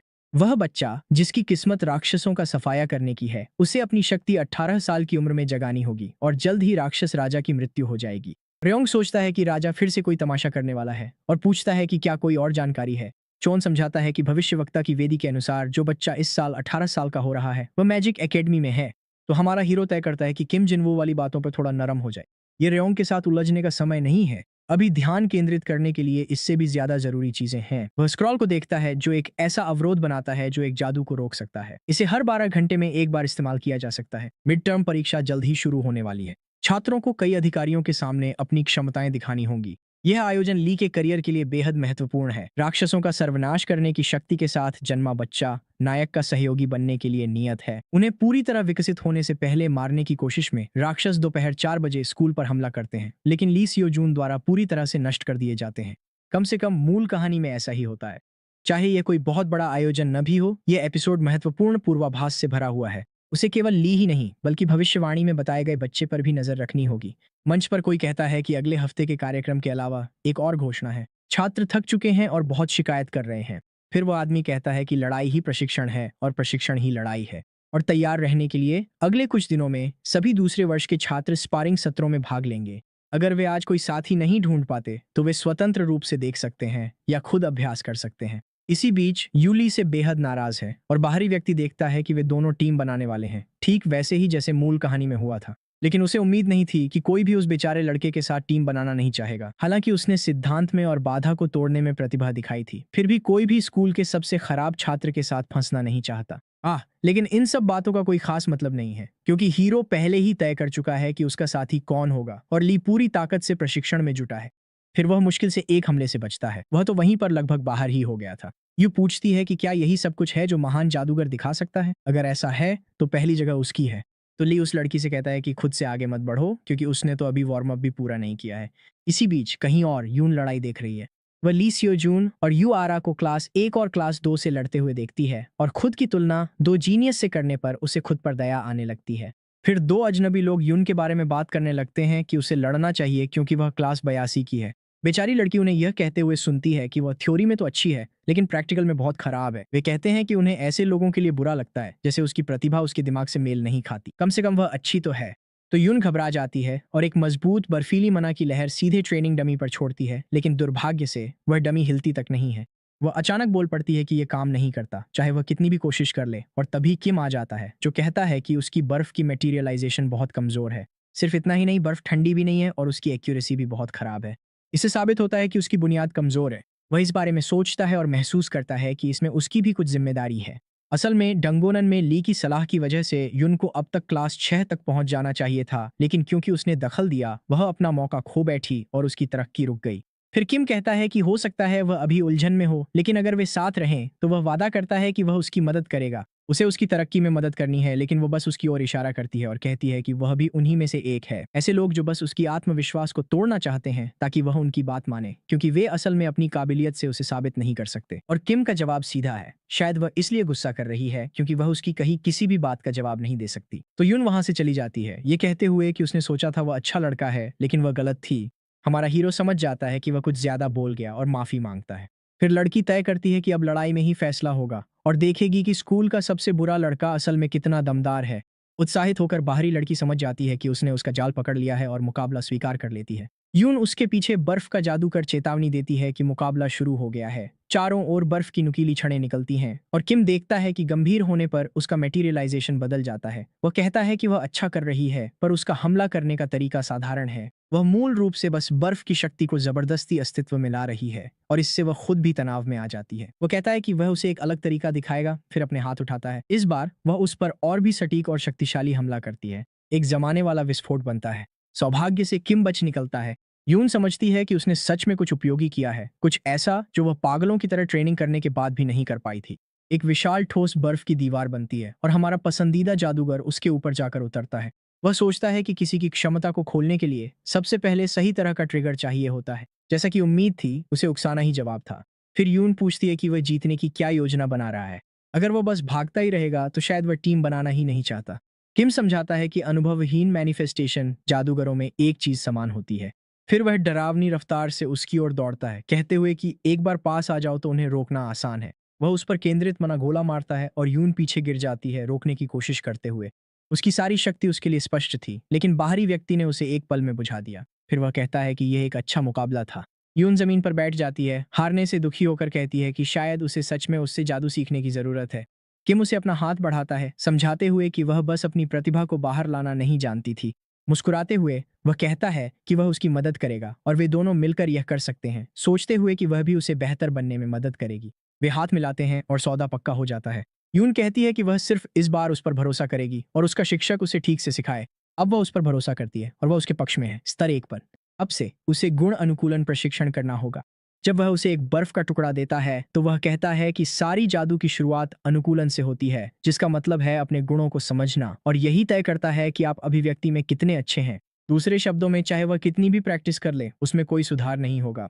यून कहती है कि गुण अनुकूलन प्रशिक्षण भी प्रशिक्षण में गिना जाता है, लेकिन उसने ऐसी किसी विधि के बारे में कभी नहीं सुना और वह बस जम जाता है, जैसे उसके चारों ओर सब कुछ रुक गया हो। किम समझाता है कि अपने शरीर को महसूस करना सबसे आसान और तेज तरीका है। अनुकूलन जल्दी हो जाता है। उस रात लाशों से घिरे हुए चॉन पूछता है कि क्या सब लोग आ गए हैं, और अनुरोध के अनुसार सभी सक्रिय राक्षस मैजिक अकादमी के चारों ओर इकट्ठा हो गए हैं। अब भविष्यवाणी के बच्चे को ढूंढने का समय आ गया है और वे अगले हफ्ते स्कूल में घुसपैठ करेंगे। उनके गुप्त सहयोगी के अनुसार परीक्षाओं के दौरान सुरक्षा कम होती है। एक राक्षस कहता है कि आखिरकार समय आ गया है और दूसरा पूछता है कि रयोंग से मदद के अनुरोध का क्या हुआ। चॉन बस इतना कहता है कि वह काम नहीं बना। प्रभु के पास उनकी जाति के भविष्य के लिए इससे भी ज्यादा महत्वपूर्ण कुछ है। महिला कहती है कि केवल 4 बी क्लास राक्षसों के साथ बच्चे को हराना असंभव है, लेकिन दूसरा आदमी कहता है कि सिर्फ एक बच्चे को खत्म करने के लिए उन्हें किसी मदद की जरूरत नहीं है, और वह जवाब देती है कि सिर्फ कम सुरक्षा ही काफी नहीं है। परीक्षा के दिन हर गिल्ड के स्काउट्स स्कूल में मौजूद होंगे। क्या उसे सच में लगता है कि वे सबका सामना कर सकते हैं? जॉन कहता है कि अगर वे रास्ते में आने वाले किसी भी व्यक्ति का अपहरण कर लें तो बात अलग है। फिर बॉस एक विशाल राक्षसी बाधा बनाता है। वह सबको कहता है कि खुलकर तबाही मचाओ, क्योंकि वह खुद वहां मौजूद रहेगा। बच्चे को मरना ही होगा। यून की ट्रेनिंग में वापस किम समझाते हैं, पहले गुण आता है, फिर आकार। अपने शरीर में उस एहसास को याद रखो और बर्फ की कल्पना करो। लड़की एक परफेक्ट हिमकंड बनाने में सफल हो जाती है। फिर वह उसे एक शक्तिशाली बर्फीला भाला बना देती है। उत्साहित होकर वह कहती है कि आखिरकार उसने अपनी खुद की शक्ति से भाला बना लिया। बाहरी व्यक्ति नोटिस करता है कि उसने कुछ ही दिनों में कितनी तरक्की कर ली है। यून ह्योंग उस पर भरोसा करता है। ये फिर से 1500 अंक हैं और वह कहती है कि वह जो भी कहेगा वह करेगी। लड़का सोचता है कि शायद यह कुछ ज्यादा हो रहा है, लेकिन लड़की और बर्फ मांगती है और किम जानता है कि इससे दर्द होगा, लेकिन थोड़ा और सहने से वह आगे बढ़ेगी और फिर ली सियोजून की साथी बन जाएगी। रहस्यमय ढंग से कोई दूर से बर्फ के तालाब पर यून को देख रहा है और वे सोचते हैं कि आखिर वे लोग कर क्या रहे हैं। ये तो बदमाशी जैसी लग रही है। मैजिक अकादमी में इस तरह की चरम बदमाशी ठीक नहीं है। शिक्षकों को इसके बारे में जानना चाहिए। कोई जिज्ञासु लड़की के पीछे आता है और कहता है कि प्रतिभाशाली छात्रों को बढ़ते हुए देखना बहुत सुंदर है। लड़की मिसेस ली से कहती है कि यह चिंता की बात है, लेकिन वह समझाती है कि यह सिर्फ एट्रीब्यूट एडेप्टेशन ट्रेनिंग है और वह पहले दिन से देख रही है। ह्योंग ने बहुत कम समय में अपनी मना कंट्रोल में जबरदस्त सुधार किया है। ये काबिले तारीफ है, लेकिन इससे भी ज्यादा हैरान करने वाली बात यह है कि एक खास छात्र ने कितनी जल्दी स्थिति को समझा, उसकी समस्या को तुरंत पहचाना और उसकी मदद की। लड़की पूछती है कि क्या वह किम था और शिक्षक सहमत होते हैं, सोचते हुए कि लड़की को सिर्फ टॉप छात्रों के ही नाम पता है। फिर मिसेस ली कहती हैं कि सनवू में बहुत क्षमता है, इसलिए उसका नाम याद रखना अच्छा रहेगा। लेकिन लड़की कहती है कि वह स्कूल का सबसे खराब छात्र है और अगर वह दूसरों की इस तरह मदद करता रहेगा तो वह खुद कैसे सुधरेगा। शिक्षक कहते हैं कि लड़के को परीक्षा में अपनी क्षमताएं साबित करने का मौका देना चाहिए।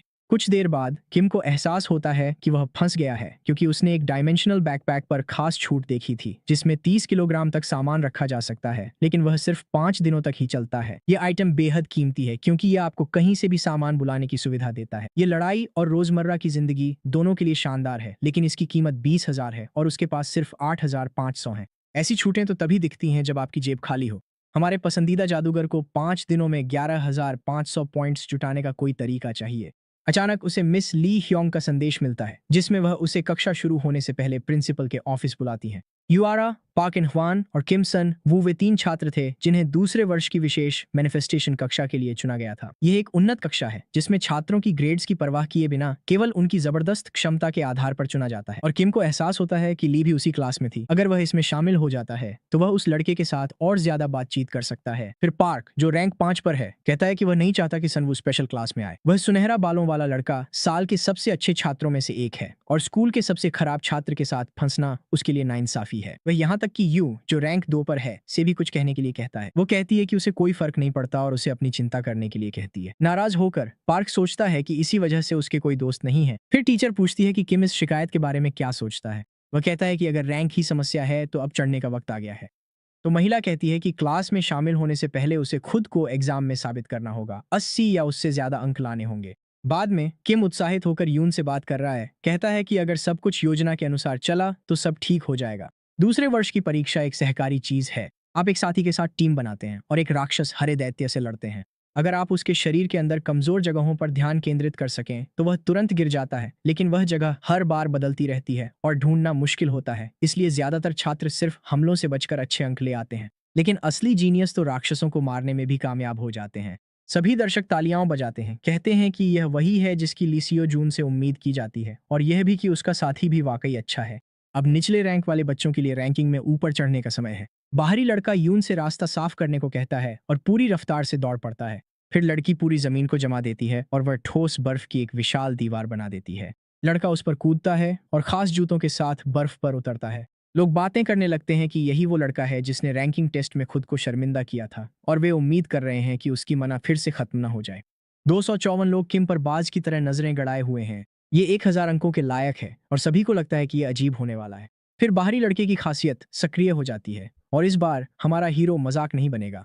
वह तुरंत ही एक विशालकाय पर बेहद ताकतवर मना हमला करता है और उसे ठीक उसकी कमजोर जगह पर मारता है। वो पूरी तरह से नष्ट हो जाता है और किम ने पहले से ही एक और हमला तैयार कर रखा है। बड़ा हरा राक्षस पूरी ताकत से उस पर झपटता है। पूरा जोश में आकर लड़का कहता है कि यह तो उसने सोचा था उससे भी आसान होगा, लेकिन तभी चौन्हे स्टैंड्स में होता है और जैसे ही विशालकाय हमला करता है वह उसका ध्यान भटका देता है। फिर भी किम अपना मना बोल्ट फेंकता है और वह राक्षस के कंधे पर लगती है, सिर को चूक जाती है। लोग उसकी बुरी कोशिश का मजाक उड़ाते हैं, लेकिन लड़के के दिमाग में बस यही चल रहा है कि हमले के पीछे जो मेंटर है वह स्कूल में ही है। वह निश्चित रूप से स्कूल में घुसने की योजना बना रहा है, लेकिन उन्हें परीक्षा के बाद 4 बजे आना था। यून किम पर चिल्लाता है कि ध्यान केंद्रित करो और विशालकाय एक जबरदस्त मुक्का मारता है जिससे जमीन फट जाती है और हमारा हीरो दूर जा गिरता है। लड़की 1 सेकंड भी बर्बाद नहीं करती और दुश्मन पर बर्फीले भाले दाग देती है। वे कई जगहों पर लगते हैं और यहाँ तक कि उसे आंशिक रूप से जमा भी देते हैं। यून किम से कहता है कि होश में आओ और लड़ाई पर ध्यान दो, फिर उसे उठने में मदद करता है, लेकिन राक्षस पहले ही संभल चुका है और एक और हमले के लिए तैयार हो रहा है। हमारा लड़का बस कहता है हटो और विशालकाय पर गड़गड़ाती मना बोल्ट से हमला करता है। दोनों थक चुके हैं, लेकिन तभी कुछ होता है। भीड़ में मौजूद सभी लोग बस अवाक रह जाते हैं। दोनों राक्षस गिर चुके हैं और लोग कह रहे हैं कि स्कूल का सबसे खराब बच्चा भीषण लड़ाई का स्तर रखता है। प्रधानाचार्य, जो स्टैंड से देख रहे हैं, कहते हैं कि यह बच्चा अच्छा है। किसी ने नहीं सोचा था कि वे ऐसी लड़ाई देखेंगे और उसके साथ लड़ने वाली लड़की के पास भी कमाल की पूरक क्षमताएं हैं। यून किम को गले लगाता है, बहुत खुश है, लेकिन हमारा हीरो अब भी चिंतित है। 582 लोगों ने उसका चेहरा याद कर लिया है। ये 3000 अंक हैं, साथ ही बी रैंक उपलब्धि के लिए और 2000 अंक मिलते हैं। और अचानक वह और भी ज्यादा अंक और उपलब्धियां हासिल करने लगता है, लेकिन उसे इसकी परवाह भी नहीं है, क्योंकि अब मूल कहानी की समय रेखा मेल नहीं खा रही है। शायद जो वह कर रहा है उससे चीजें जैसी होनी चाहिए थीं, वह बदल रही हैं, तो हो सकता है कि स्कूल को बचाने वाला अंत भी बदल जाए। उन्हें दूसरा स्थान मिला, जिससे यून को एहसास होता है कि किम ठीक नहीं है। वह पसीना बहा रहा है। वह बात को टाल देता है और कहता है कि उसे बस थोड़ा आराम करने की जरूरत है। उसे प्रशिक्षण मैदान में जाना चाहिए क्योंकि उन्हें कुछ बातें करनी है। यून सोचती है कि उसने परीक्षा के दौरान कुछ गड़बड़ कर दी, लेकिन वह कहता है कि ऐसा नहीं है। वह उसे बताता है कि वह बिल्कुल परफेक्ट थी और वह उसका धन्यवाद करती है। वे अलविदा कहते हैं और वह उसे बताती है कि अगर वह बहुत थका हुआ है तो वह यह प्रशिक्षण छोड़ सकता है। किम जानता है कि अगर टाइमलाइन गड़बड़ हो गई है तो उसे यह जांचना होगा कि कितने घटनाक्रम मूल से अलग हैं। अगर कहानी अभी भी सही रास्ते पर है तो ली को अभी वहीं कहीं होना चाहिए, और वह वहीं है भीड़ के बीच में। लोग उस प्रतिभाशाली बच्चे को अपनी गिल्ड में शामिल होने का मौका दे रहे हैं। हर कोई उसे पसंद करता है और उसे अपनी तरफ करने के लिए बेताब है, लेकिन ली कहता है कि वह सिर्फ 18 साल का है और अभी गिल्ड में शामिल नहीं हो सकता। फिर भी वे बेसिकली उस बेचारे के चेहरे पर बिजनेस कार्ड ठूंस रहे हैं। लोगों ने तो यहाँ तक कर दिया कि वे अपना काम छोड़कर सिर्फ उसका एग्जाम देखने आ गए। फिर किसी ने छात्रों का ध्यान एक पल के लिए भटका दिया। वो किम है, जो उसे पुकार रहा है और कह रहा है कि मिस्टर जांग इन चोल उससे बात करना चाहते हैं, कुछ उसके ग्रेड्स के बारे में। लोग टिप्पणी करते हैं कि स्कूल के सबसे खराब बच्चे ने अच्छा प्रदर्शन किया। उसकी ग्रोथ कर्व काफी आशाजनक लग रही है। ली दौड़ते हुए जाता है, कहते हुए कि वह टीचर को इंतजार नहीं कराएगा, वो ऑफर्स बाद में सुनेगा। लोग निराश होकर बोले कि वे उसे पकड़ ही लेते। फिर एजेंट जांग कहता है कि ली की लड़ाई वाकई बहुत अच्छी थी और स्पेशल फोर्सेस के लीडर किम डियोक बस यही कहते रहते हैं कि इतना भी बुरा नहीं था। जिस आदमी के चेहरे पर निशान है वह कहता है कि उसकी स्किल्स सबसे ताकतवर मैच के स्तर की हैं क्योंकि वह प्रेसिडेंट किम जिन चोल का शिष्य है। लेकिन लीडर को लगता है कि उस बच्चे के पास असली लड़ाई का कोई अनुभव नहीं है और जांग कहता है कि वह आदमी पहले ही उसे हायर करने के बारे में सोच रहा है। डियोक पूछता है कि वह बच्चा उसे इतना परेशान क्यों करता है। दूसरा कहता है कि ऐसा इसलिए है क्योंकि उसे हान नदी पर राक्षस से लड़ाई के दौरान बात न कर पाने का पछतावा है और अगर वहां ली लड़ रहा होता तो उसे असली लड़ाई का अनुभव मिल जाता। फिर वह पूछता है कि लीडर को किम के बारे में क्या लगा। वह कहता है कि किम की लड़ाई की समझ गजब की थी। यह मानना मुश्किल है कि वो बच्चा सबसे खराब माना जाता है। यह सिर्फ स्वाभाविक प्रवृत्ति से कहीं ज्यादा था। उसने बहुत जल्दी लक्ष्य की कमजोरी पकड़ ली। ऐसी चीजें तो सिर्फ बहुत ज्यादा अनुभव से ही आती हैं। जांग हंसता है और पूछता है कि आखिर किस दुनिया में 18 साल का बच्चा इतना अनुभव हासिल कर सकता है। लेकिन फिर ली ने जिस दोस्त का जिक्र किया था जो जादूगर किम जिनवू जैसा दिखता है, वह असल में किम सनवू था। ये सोचना अजीब है कि कोई इतना छोटा लड़का संपीड़ित मटेरियलाइजेशन का इस्तेमाल कर सकता है। नेता मन ही मन उसका नाम याद रखने का फैसला करता है। इसी बीच ली हमारे हीरो के कंधे पर हाथ रखकर उसे वहां से निकालने के लिए धन्यवाद देता है। लेकिन वह पूछता है कि वह इतनी भीड़ वाली जगह क्यों आया और कीम कहता है कि अगले साल जो परीक्षा देंगे उसे देख लेना अच्छा है। येलो आइज मानता है कि वह फिर से उन परेशान करने वाले लोगों से घिरना नहीं चाहता, लेकिन दूसरा उसे भरोसा दिलाता है कि वे अब किसी और इलाके में हैं। फिर वो पूछता है कि ली स्कूल में नंबर 1 बने रहना क्यों नहीं चाहता। ली ऐसा लगता है जैसे वह जवाब नहीं देना चाहता, इसलिए वह बस कहता है कि उन्हें चुपचाप देखना चाहिए ताकि पकड़े न जाएं। और किम उस राक्षस हमले के बारे में सोचता है जो तीसरे साल की परीक्षा के अखाड़े में शुरू होता है, जहां घुसपैठिए से संपर्क करना आसान होता है। उसे ठीक ठीक नहीं पता कि यह कब शुरू होगा, फिर भी उसे ली को वहीं रोकना है और चेन्हाई को खुद ही ढूंढना है। यह भविष्यवाणी के बच्चे की रक्षा करने का सबसे सरल और तेज तरीका है, इसलिए वह बच्चे से पूछता है कि क्या परीक्षा के बाद कुछ हुआ था। ली कहता है कि लोगों का उसे काम पर रखना चाहना सामान्य है, ऐसा हमेशा होता रहता है, कोई बात नहीं। बाहरी व्यक्ति नोटिस करता है कि मूल कहानी अभी भी अपने रास्ते पर है। ये राहत की बात है। और फिर द्वंद्व आखिरकार शुरू होता है। बाहर कोई कहता है कि ठेकेदार तीसरे साल की परीक्षा के अखाड़े में प्रवेश कर चुके हैं, ठीक वैसे ही जैसे घुसपैठिए ने कहा था। चौन पूछता है कि बाकी योजना कैसी चल रही है। स्कूल के हर कोने में राक्षस छिपे हुए हैं और हर जगह समनिंग सर्कल बने हुए हैं, लेकिन चूंकि जिंसान शायद किसी इंसान को देखकर डर जाएगी, इसलिए उसने उसे ऐसी जगह रखा है जहां उसकी किसी से मुलाकात न हो। राक्षस यांग ह्यून की तारीफ करता है और वह कहती है कि यह सब उसकी मदद की वजह से है। अब आखिरकार शुरू करने का समय आ गया है। भविष्यवाणी के बच्चे की तलाश शुरू होती है। द्वंद्व में एक लड़की हार मान लेती है और विजेता है किम चांग ह्यून। ली पूरी तरह उत्साहित है, उसे यह सब बहुत शानदार लग रहा है। वह चांग की मैनिफेस्टेशन मैजिक की नकल करता है और पार्क मिंजी की चालें बेहद अनुशासित थीं। इसी बीच हमारा हीरो भीड़ को स्कैन करने में व्यस्त है, चौन्हे को ढूंढने की कोशिश कर रहा है और ली यह देखकर पूछता है कि क्या चल रहा है। किम कहता है कि वह बस ये देख रहा है कि आसपास कोई उसे काम पर रखने वाला तो नहीं है।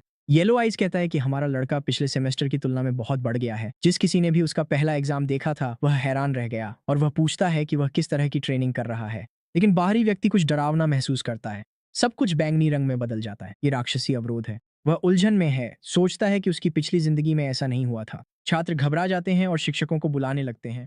कोई नहीं समझ पाता कि यह क्या है और वे सोचते हैं कि कोई दुर्घटना हो गई है। एक सूटकेस जो एक खास जगह पर रखा गया था जादुई पत्थरों से भरा हुआ है। वे सभी एक साथ जबरदस्त ताकत के साथ फट जाते हैं। गुंबद के ऊपर लाल राक्षसी आंखें सब कुछ देख रही हैं। चौन उन्हें हमला करने का आदेश देता है और घिनौने गोबलिन्स कूद कर बाहर आ जाते हैं। जो भी दिखता है उस पर टूट पड़ते हैं। लाउडस्पीकर पर घोषणा होती है कि स्कूल में राक्षसों ने हमला कर दिया है और सभी को सुरक्षित क्षेत्र में जाना है। लेकिन शिक्षक, ठेकेदार और कुशल जादूगर सभी अवरोध के अंदर फंसे हुए हैं। कोई मदद करने नहीं आ रहा है और भविष्यवाणी के बच्चे को खुद को प्रकट करने के लिए मजबूर होना पड़ेगा। विशेष एजेंट वहां मौजूद हैं, जितना हो सके लोगों की रक्षा और हमला कर रहे हैं। जांग और डियोंग तैयार थे। चौन को इसकी उम्मीद नहीं थी। वे तो सिर्फ ली की लड़ाई देखने आए थे और अब वे राक्षसों की भीड़ को खत्म कर रहे हैं और लोगों को बचा रहे हैं। पीली आंखों वाला बच्चा सोचता है कि क्या विशेष बल उसे देखने आए हैं। शायद यह लीडर डियोंग की टीम है। एक शिक्षक कहते हैं कि जैसे ही बाधा खुलेगी वे बाहर निकल जाएंगे, इसलिए डरने की कोई जरूरत नहीं है। और किम जानता है कि उन ताकतवर लोगों के वहां होने से वे अब भी हालात को पलट सकते हैं। लेकिन समस्या यह है कि आखिर इस बाधा को उठाया कैसे जाए। लोग जादूगरों से मदद के लिए चिल्लाने लगते हैं और कहते हैं कि उन्हें अखाड़े के अंदर ही रहना चाहिए था। किम यून, सहायक प्रशिक्षक, समझाते हैं कि बाधा की समस्या को ठीक करने के लिए उन्हें एक और ए रैंक सपोर्ट मेज की जरूरत होगी। लेकिन वहां ऐसा कोई नहीं है और वैसे लोग बहुत दुर्लभ होते हैं। फिर भी प्रशिक्षक उन्हें और अच्छे से देखने के लिए कहती हैं क्योंकि इसमें आधा घंटा लगने वाला है। कोई पूछता है कि वह कैसे उम्मीद करती हैं कि वे सिर्फ 2 विशेष एजेंटों के साथ 30 मिनट तक टिक पाएंगे और किम जानता है कि यह असंभव है। चॉन की बाधा बनाने की कला दुनिया में सबसे बेहतरीन है। यहाँ तक कि असली कहानी में भी अगर वह अचानक हमला न होता तो ली उसे हरा नहीं पाता। तो किम के पास कोई और विकल्प नहीं है, उसे खुद आगे आना पड़ेगा। लेकिन फिर यांग योंग सबसे पहले आती है और कहती है कि वह एक ए रैंक सपोर्ट मेज है। वो वादा करती है कि वह सब कुछ संभाल लेगी।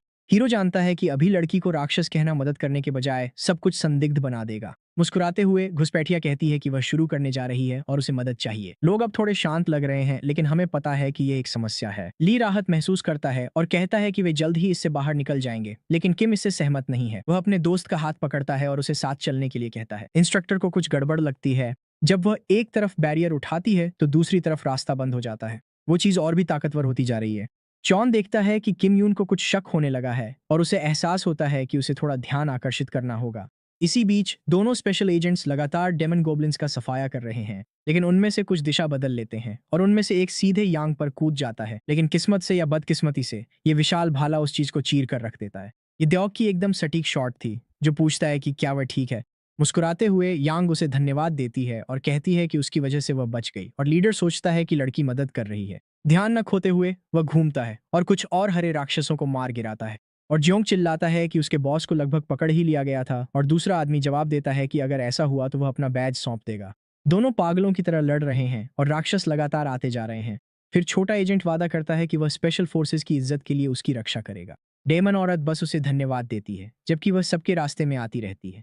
वहां से दूर ली पूछता है कि किम उसे वहां क्यों लाया, और जवाब मिलता है क्योंकि वहां कोई नहीं है और वह बैरियर उठाने वाला है। मुख्य पात्र सामने हो रहे काम के बारे में पूछता है और हीरो उसे कहानी की सच्चाई बता देता है। और बच्चा यह जानकर हैरान रह जाता है कि वह एक धोखेबाज है और कहता है कि वह सबको बता देगा, लेकिन किम समझाता है कि उसके पास कोई सबूत नहीं है। ली कहता है कि बच्चा इसे साबित कर सकता है और उसे एक खास ऑफर भी मिला क्योंकि वह बैरियर उठाना जानता है, लेकिन दूसरा आदमी कहता है कि कोई उस पर विश्वास नहीं करेगा। तो जैसे ही हीरो बैरियर उठाएगा, मुख्य पात्र सबको बताने चला जाएगा। जाहिर है, जब कोई ए रैंक प्रतिभाशाली यह कहेगा तो हर कोई उस पर विश्वास करेगा, न कि सिर्फ कोई साधारण छात्र। फिर भी ली को शक है कि बच्चा वास्तव में बैरियर उठा पाएगा। वे पहले कोशिश करने का फैसला करते हैं। किम अपने हाथ घेरे पर रखता है और शुरू करता है।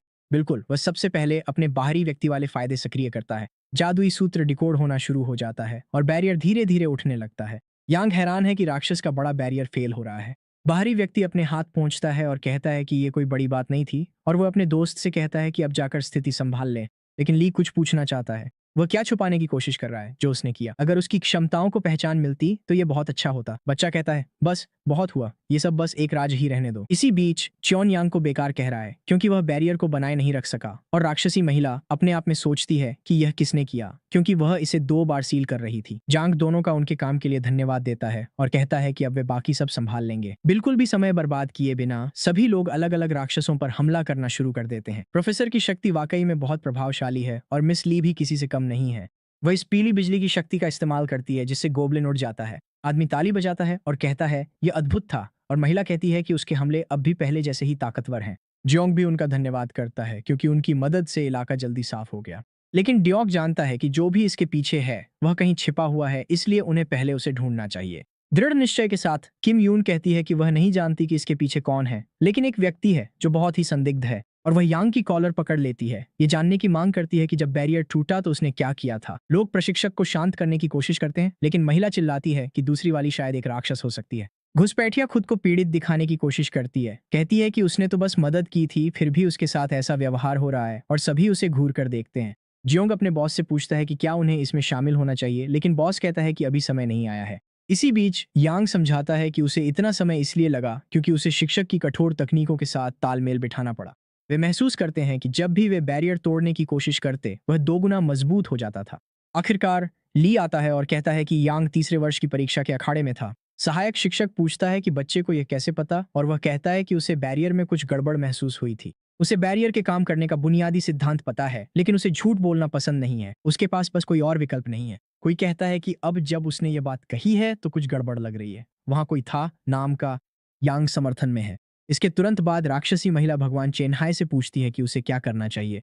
गुस्से में वह उसे वही करने के लिए कहता है जो उसे करना है। दोनों अंडरकवर एजेंट सतर्क रहते हुए उसकी आभा को महसूस करते हैं और तुरंत कार्रवाई में जुट जाते हैं। वे राक्षसी पर एकदम सही कॉम्बो मारते हैं, लेकिन वह बस बिखर जाती है और वे समझ जाते हैं कि यह एक ए क्लास राक्षसी है।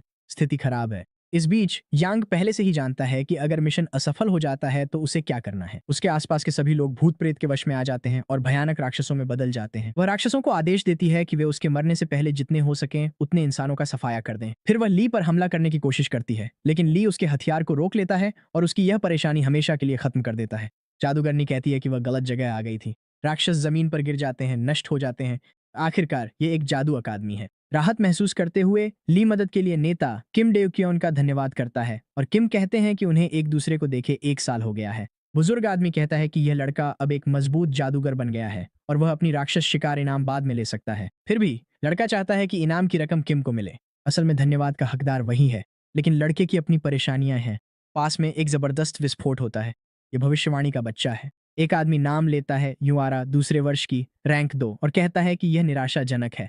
क्या वह सच में वही प्रतिभाशाली है जिसे ली सोजून के स्तर तक पहुंचना है, या शायद वह अपनी असली ताकत नहीं दिखा रही है क्योंकि उसे दूसरों का बोझ उठाना पड़ रहा है। यून को याद आता है कि वह यू के साथ ट्रेनिंग कर रही थी। जब अचानक राक्षस आ गए तो उसने भी लड़ने और मदद करने का फैसला किया, लेकिन यू ने उससे कहा कि उसके रास्ते में मत आओ, बस भाग जाओ, वह खुद ही सब संभाल लेगी। राक्षस पूछता है कि क्या बस इतना ही है उसके पास?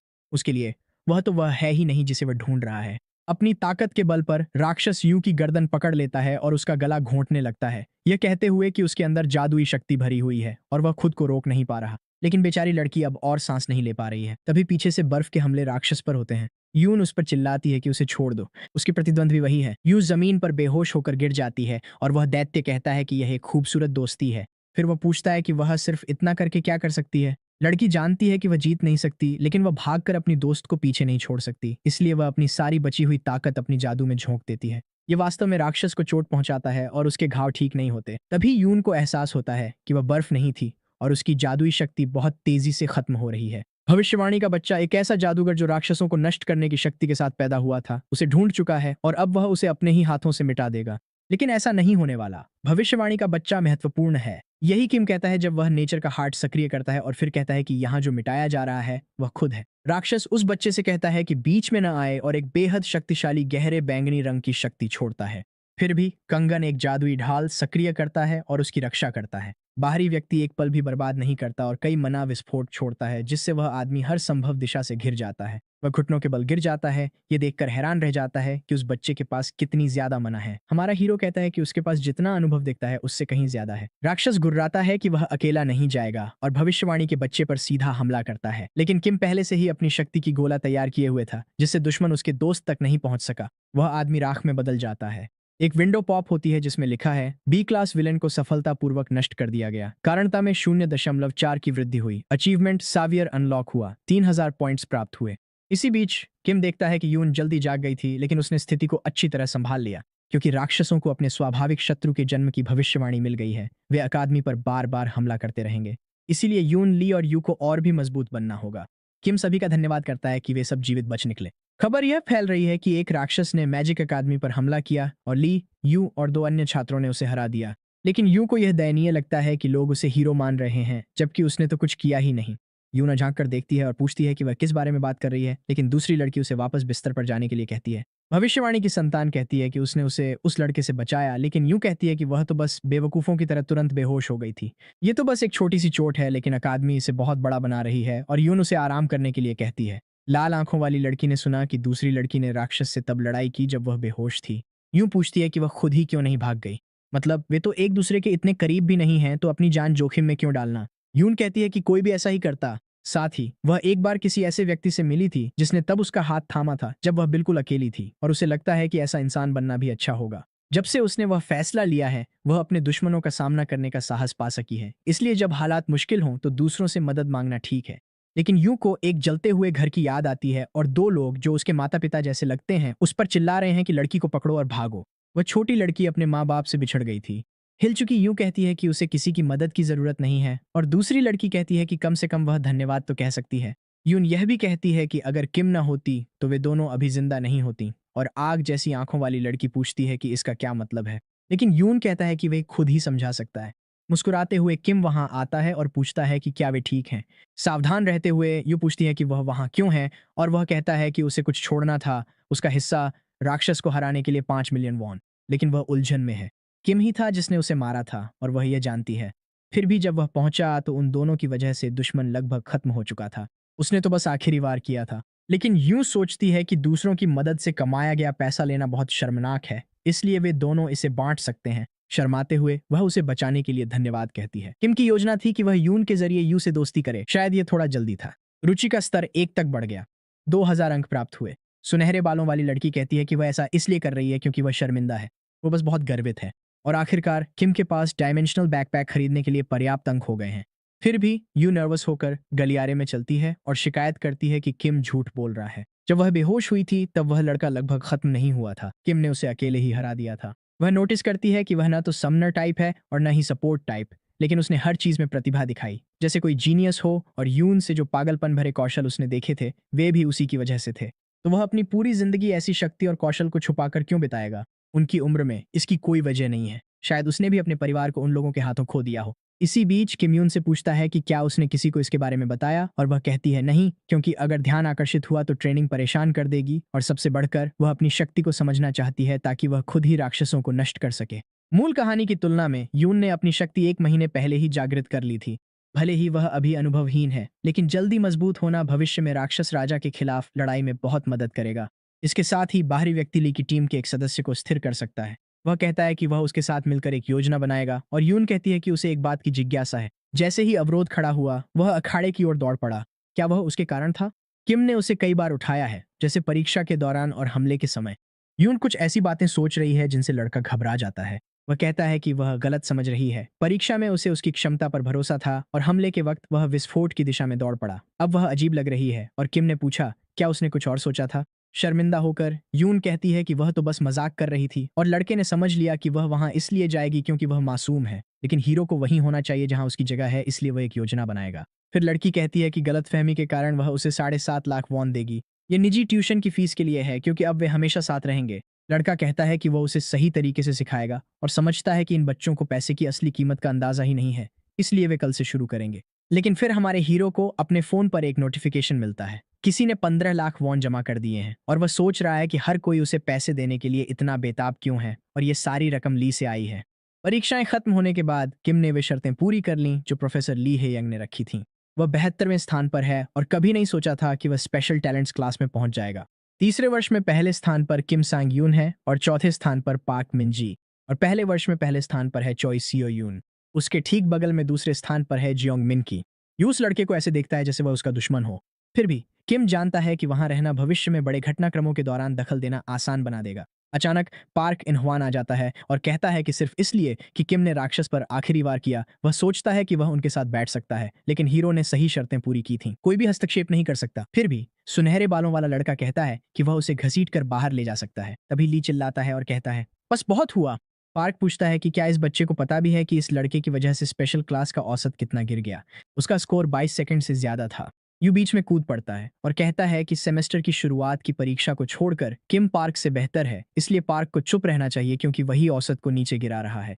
उस कमीने ने कहा कि उसे नहीं पता था कि लड़की उस बेवकूफ में दिलचस्पी रखती है, लेकिन वह नहीं सुनता और सीधे हमारे लड़के के चेहरे पर जोरदार मुक्का मारने के लिए आगे बढ़ता है। किम तेजी से प्रतिक्रिया करता है और उसकी कलाई पकड़ लेता है, कहते हुए कि उसे नहीं लगता कि पार्क ऐसा कर सकता है। इस बीच पार्क सिर्फ किम की पकड़ की ताकत को महसूस कर सकता है। फिर सुनहरे बालों वाला लड़का किम की मां को गाली देता है, अपने हाथ में पूरी ताकत भरता है, लेकिन तभी कुछ सीधा बदमाश के सिर पर गिर जाता है, और उसके ठीक बाद एक लात उसके साइड में लगती है और उसे सीढ़ियों से नीचे गिरा देती है।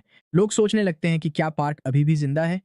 किम उनकी मदद के लिए धन्यवाद देता है और महसूस करता है कि यह बिल्कुल कहानी की तरह है। वह लात जियोंग ने मारी थी, जो कहता है कि उसे किम की परीक्षा पसंद आई। एजेंट्स कक्षा में विशेष गतिविधियों के लिए आते हैं। उनके आसपास छात्र घबरा जाते हैं, पार्क को जगाने की कोशिश करते हैं, और जिस लड़के के चेहरे पर निशान है वह सोचता है कि कहीं उसने बहुत जोर से तो नहीं मारा। उससे पहले वह आदमी हैरान था कि उसे स्कूल जाने का काम सौंपा गया है, लेकिन ड्योक समझाता है कि राक्षस छुपे हुए हैं, कुछ जगहें संदिग्ध हैं।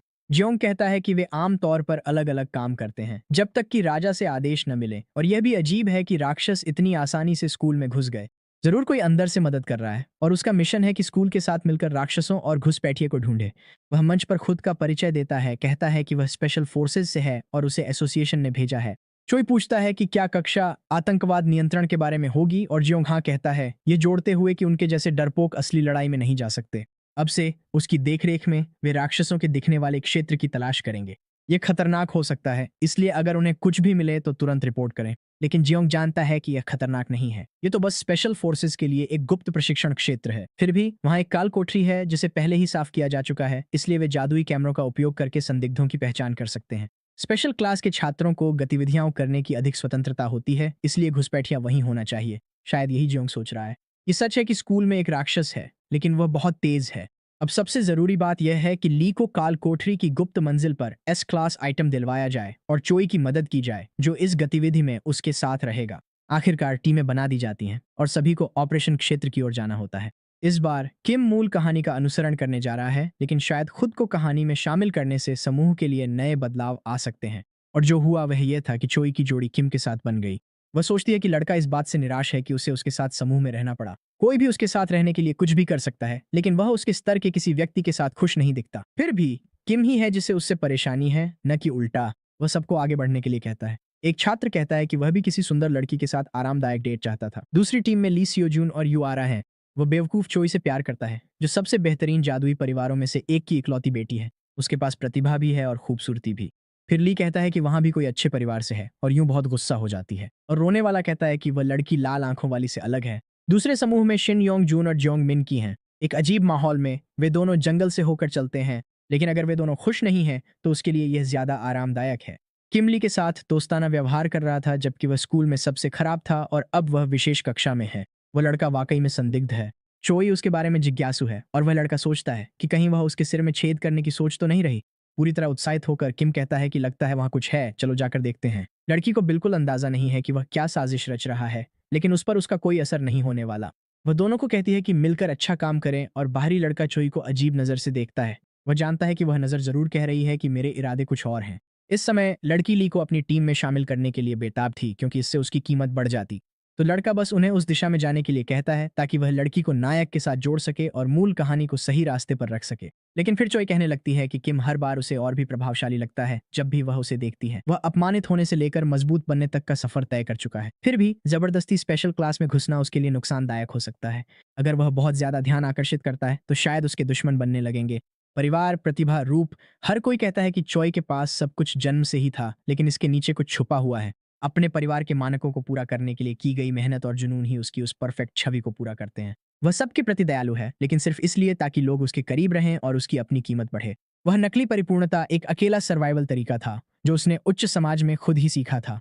उलझन में किम पूछता है कि वह दुश्मनों से क्या मतलब रखती है और चोई उस दिन हुई घटना का जिक्र करती है। किसी ने यह खुलकर नहीं कहा, लेकिन पार्क के अलावा शायद और भी लोग हैं जो उसके दाखिले से खुश नहीं हैं। और वह कहता है कि उसे फर्क नहीं पड़ता क्योंकि उसके पास एक जीवन लक्ष्य है जिसे वह स्पेशल क्लास में हासिल करना चाहता है। इसी वक्त चोई को अपने पिता की बात याद आ जाती है, जिन्होंने कहा था कि उन्होंने उसकी पूरी जिंदगी की योजना बना रखी है, उसे बस उसका पालन करना है। और वह करती भी है, बस सिर हिलाकर सहमति जताती रहती है। वह कहती है कि उसे थोड़ा समझ आता है कि शिक्षकों को वह क्यों पसंद है, लेकिन आखिर उसे उस क्लास में शामिल होकर मिलेगा क्या। उसी वक्त किम को अपने पास ही जानलेवा इरादे का एहसास होता है। वह चोई को एक तरफ धकेल देता है और तुरंत मना से हमला करता है। उन पर एक अग्निभाला फेंका जाता है। ये एक घात है। हमारा हीरो पूछता है कि क्या अब भी उसकी अक्ल ठिकाने नहीं आई है। पार्क कहता है कि वह उसे आखिरी मौका दे रहा है। अगर उसे अपनी जान प्यारी है तो अकादमी में सिर झुकाकर रहे। किम पूछता है अगर वह मना कर दे तो क्या होगा। गुस्से में सुनहरे बालों वाला चिल्लाता है कि वह उसे बर्बाद कर देगा और असली इरादे से अपना जादू चलाता है। छुपे हुए जादुई कैमरे सब कुछ देख रहे हैं। कहीं और यूं अपनी शक्ति तैयार किए हुए है और साथियों की टीम मुश्किल में है। ये बैक येजिन है, एक स्पेशल फोर्सेस जादूगर जिसे शक है कि उनके बीच सच में कोई राक्षस घुसा हुआ है। जियोंग पूछता है क्या हो रहा है और वह कहती है ये तो बस बच्चे हैं जो ट्रेनिंग मॉन्स्टर्स के साथ मस्ती कर रहे हैं। वह उसे कहता है कि अगर कुछ भी संदिग्ध हो तो रिपोर्ट कर दे। फिर बैक पार्क और किम को लड़ते हुए देखती है। हमारा हीरो नोटिस करता है कि सुनहरे बालों वाला बहुत तेजी से जादू चलाता है। आखिरकार वह 5वें स्थान पर है, लेकिन अगर वह ज्यादा देर तक इंतजार करता है तो योजना बिगड़ सकती है। चोई एक शक्तिशाली जादू चार्ज करना शुरू करता है, मना इकट्ठा करता है और उन दोनों पर चिल्लाता है कि अपनी लड़ाई ट्रेनिंग में ले जाएं। वह कहती है कि यह अकादमी के लिए शर्मनाक है और पार्क को अपनी हीन भावना से बाहर आना चाहिए। यह सुनकर सुनहरे बालों वाला और भी ज्यादा गुस्सा हो जाता है, क्योंकि उसकी नजर में सब लोग उस कमीने का पक्ष ले रहे हैं और वह जमीन को तोड़ देता है। ये सब देखते हुए बैक नोटिस करती है कि उसकी एक जादुई सर्कल नष्ट हो गई है। ज्यों खड़ा होता है और कहता है कि उन्होंने वादा किया था कि कोई भी छात्र घायल नहीं होगा। वह चिल्लाती है कि वह एक बचकानी लड़ाई के कारण पूरी ऑपरेशन को बर्बाद कर देगा और वह उसे कहता है कि जांचती रहो और अगर कुछ भी हो तो उसे कॉल करना। जो छात्र इसमें शामिल हैं वे हैं पार्क और किम, जिन्होंने पहले भी परेशानी की है, साथ ही चोई जो एक प्रमुख जादुई परिवार से है। इसी बीच चोई एक जादुई दीवार खड़ी कर रहा है ताकि स्थिति को काबू में रख सके। सुनहरे बालों वाला लड़का चिल्लाता है कि किम को जोकर ही रहना चाहिए था। वो बच्चा खुद को क्या समझता है जो उसकी बराबरी करने की कोशिश कर रहा है। फिर वह आग का हमला करता है। लड़की अब और रोक नहीं पाती और जाहिर है कोई पास ही छुपा हुआ है। किम एक सुरक्षा मंत्र बोलता है, हमलों को रोकता है और कहता है कि वह उस लड़के को संभाल लेगा। वापस आने से पहले उसने देखा था कि पार्क ने छाया में लोगों के साथ क्या किया था। चूंकि पार्क मूल रूप से एक अतिरिक्त किरदार था, उसने सोचा कि इससे कहानी पर कोई असर नहीं पड़ेगा। लेकिन वह मूर्ख केवल शुरुआत में ही दिखता है और बाद में उसका कोई महत्व नहीं रहता। तो किम ने हार्ट ऑफ नेचर का इस्तेमाल किया और ढेर सारी मना बोल्ट्स निकल पड़ी। हैरान होकर पार्क बचने की कोशिश करता है। बाहरी व्यक्ति कहता है अगर पार्क को उससे कोई समस्या है तो उसे अकेले ही उससे निपटना चाहिए। किसी और को इसमें घसीटना बहुत ही दयनीय है। किम ने सुनहरे बालों वाले को सिर से पकड़कर उसका सिर जमीन पर दे मारा। सच कहें तो यह पागलपन है कि वह आदमी बच गया।